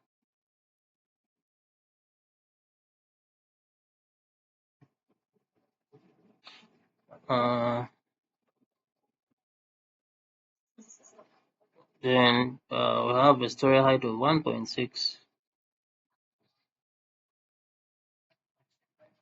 1.6. So 1.6.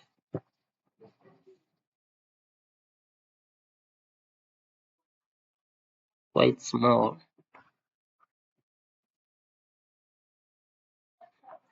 So what we are going to do, we are going to increase the story height at that level to 2.5, so that the wall height here is 2.1. Okay, it's the standard height of openings like doors. Okay, so we're going to maintain here 2.1, then apply it to the other remaining beams. We're going to apply the same here, and here.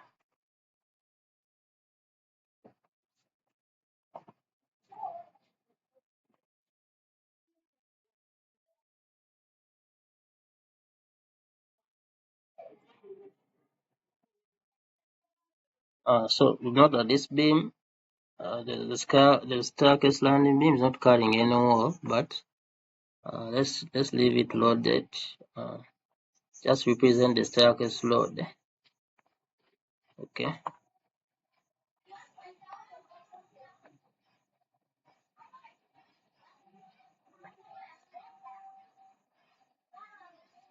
So this beam is also not loaded because the wall is actually around this point.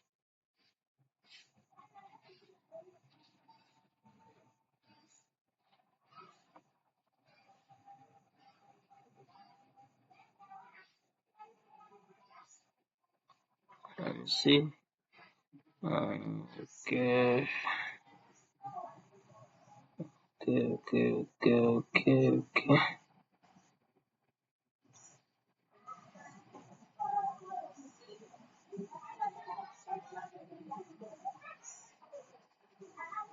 Okay, so we shall maintain it here. Shall maintain this beam here. Okay, shall maintain it there.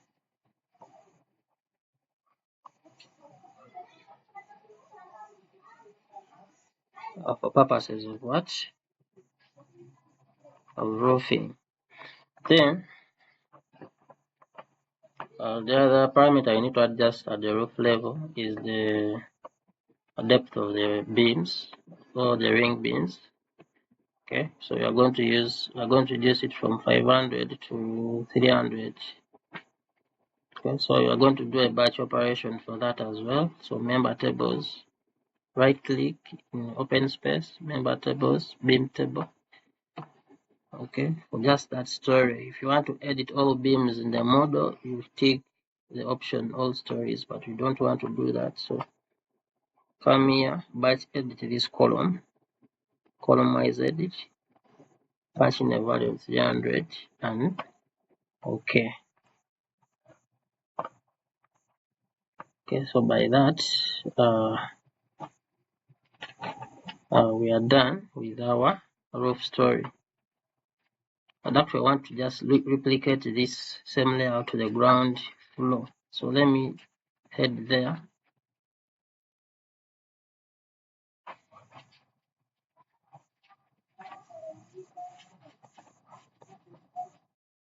Okay, let me simply repeat at the ground floor. So we are going to delete the slabs.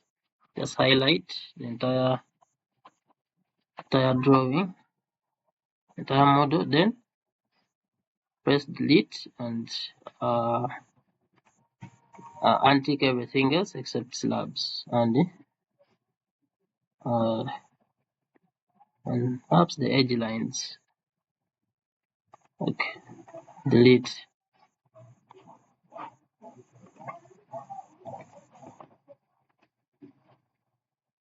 Okay, so we don't need the edge lines of this story, so we need to delete them.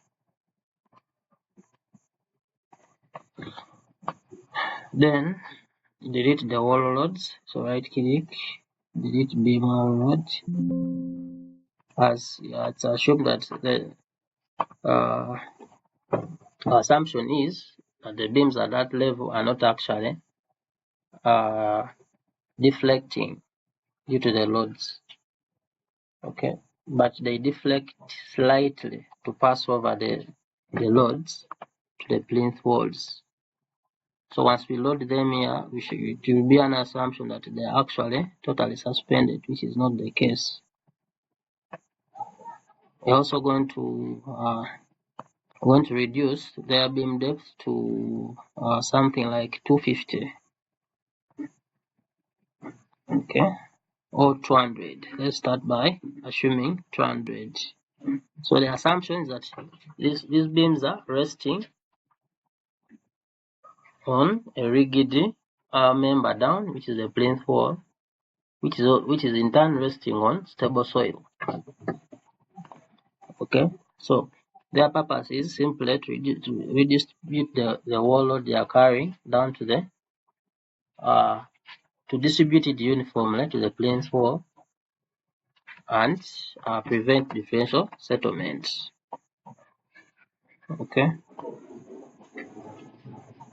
so I'm starting with a small depth of 200. Okay, like that. Then the assumption that this is a cantilever does not apply here. So I'm going to model a tentative column. Okay, so to avoid, I do not want any hiked moments on my columns due to the assumption of a cantilever here. So I'm going to model here. Actually, this entire thing does not exist on the ground level. So let's just delete it. According to our plan, does not exist. So we have something of that kind. Okay, we have something of this kind.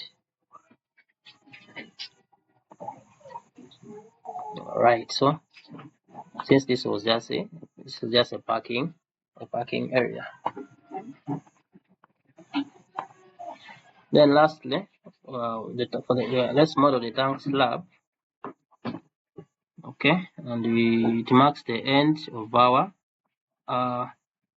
of this part.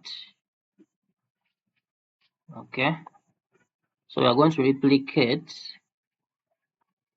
this only these beams and columns around the staircase area to the tank slab level.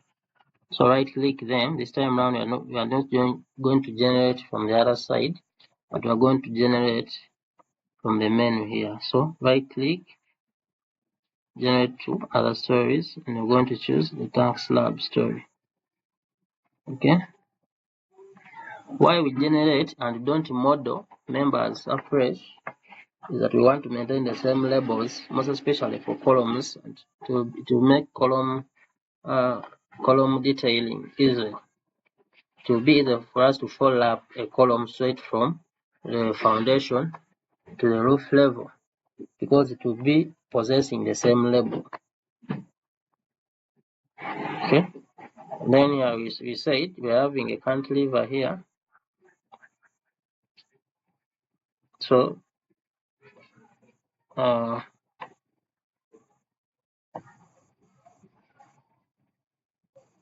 we could actually model that cantilever as an additional slab. Okay, we could model it as an additional slab or provide beams for it. Okay, we cantilever the beam and we model it, or we just pull over the slab on top. So I want us to do that. Just pull over the slab and avoid the excess beams.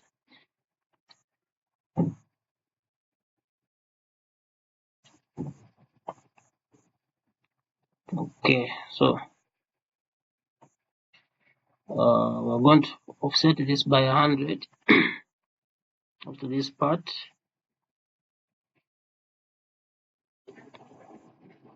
So punching negative 100 since we are offsetting downwards. Then also draw a tentative grid. All these are tentative, so we're going to draw a grid from there to somewhere there. Then draw a slab edge line, the rectangular edge line from here. So start it from there to this point, like that. Okay, then you can delete this and this. Okay, then you can now model our slab. Okay, model our slab. We are going to maintain 125. Okay, since it's holding tanks, we're going to use 150. Okay. Then for the loading part, we're having 1.2, having an imposed load of 0.4 since it is an inaccessible roof. And for the dead load, on top of the finishes, which also includes the load from the water tanks. Okay. But before that, so we had 3 water tanks here of a certain size. Since this dimension is around 2.4, the capacity of the tank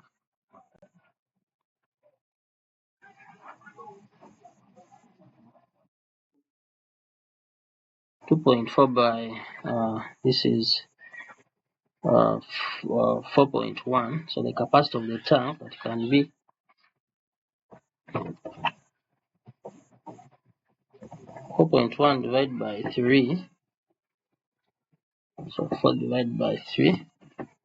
So our tank should not exceed 1.1 meters wide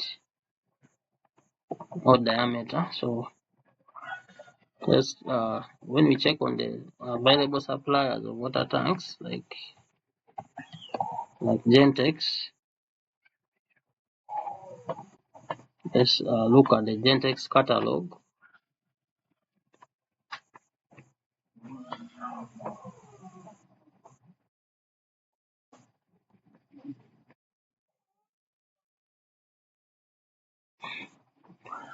Okay, so the possible tank size or capacity is 1,000 liters. Okay, so we have 3 tanks for 1,000 liters. That is a total of 3,000 liters to be carried by the slab. Okay, converting that to kilonewton, shall have 3 times 9.81, that is 29 kilonewtons. Okay, and if you divide that by the area of the slab, 2.5 by 4.175,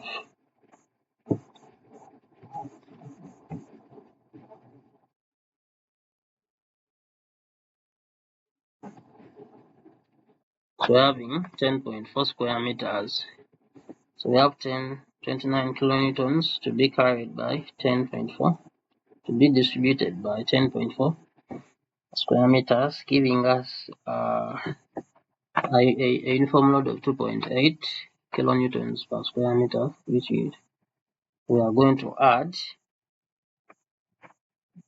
okay, to the 1.2 from the finishes and get a total load of 4 kilonewtons per square meter. So our slab, okay, with a thickness of 150 mm, is going to have a dead load of 4 and a live load of 0.4. We shall model there and there. Okay.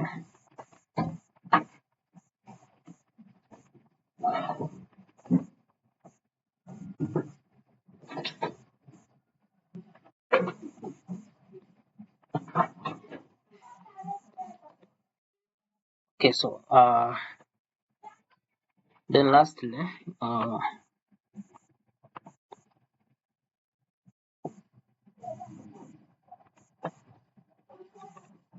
our architecture drawing, our slab has a parapet wall around it to protect the tanks. So we shall assume a wall height of 1 meter.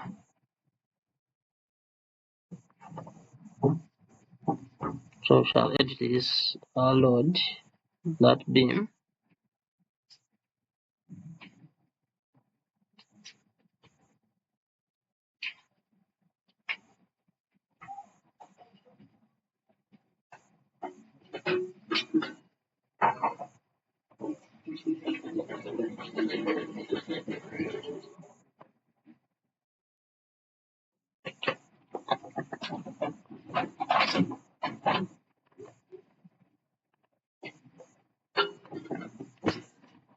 Sorry, so click, right click, edit beam load.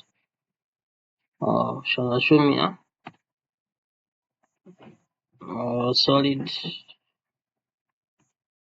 a wall of 5 kilonewton per square meter and a height of 1 meter.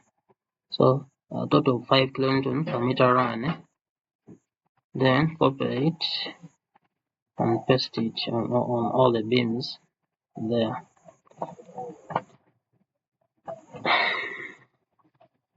Then this cantilever slab here, we can go ahead and reduce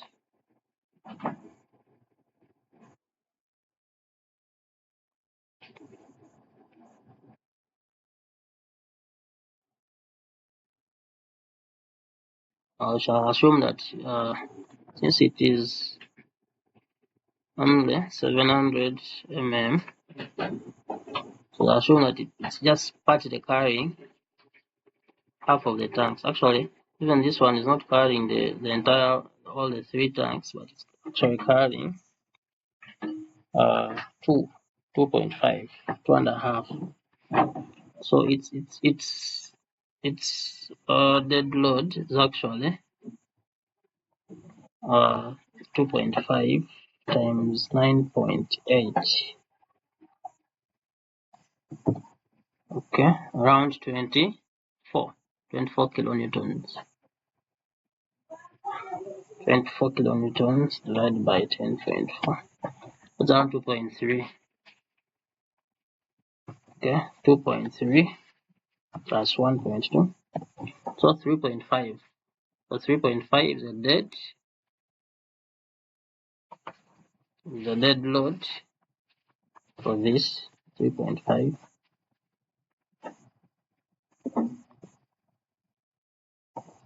The 0.5 will go the other side to make the 4. So we shall apply the 0.5 in this cantilever. Okay, so we shall have the 1.2 and the 0.5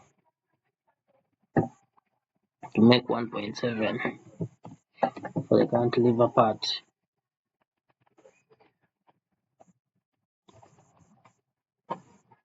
Okay, that marks the end of our model. Okay, so we are done modeling our project, and you can see the model is very beautiful. Okay, so the next step is going to be evaluation of the response of the structure. Okay, to the loading that we apply to it. So we need to see, we need to know, is the 200 by 200 column sufficient to withstand all those loads? Okay, how much reinforcement does it require? But before how do we get to know that? Through a process called analysis or structure analysis. Okay, so our next video will be on the structure analysis.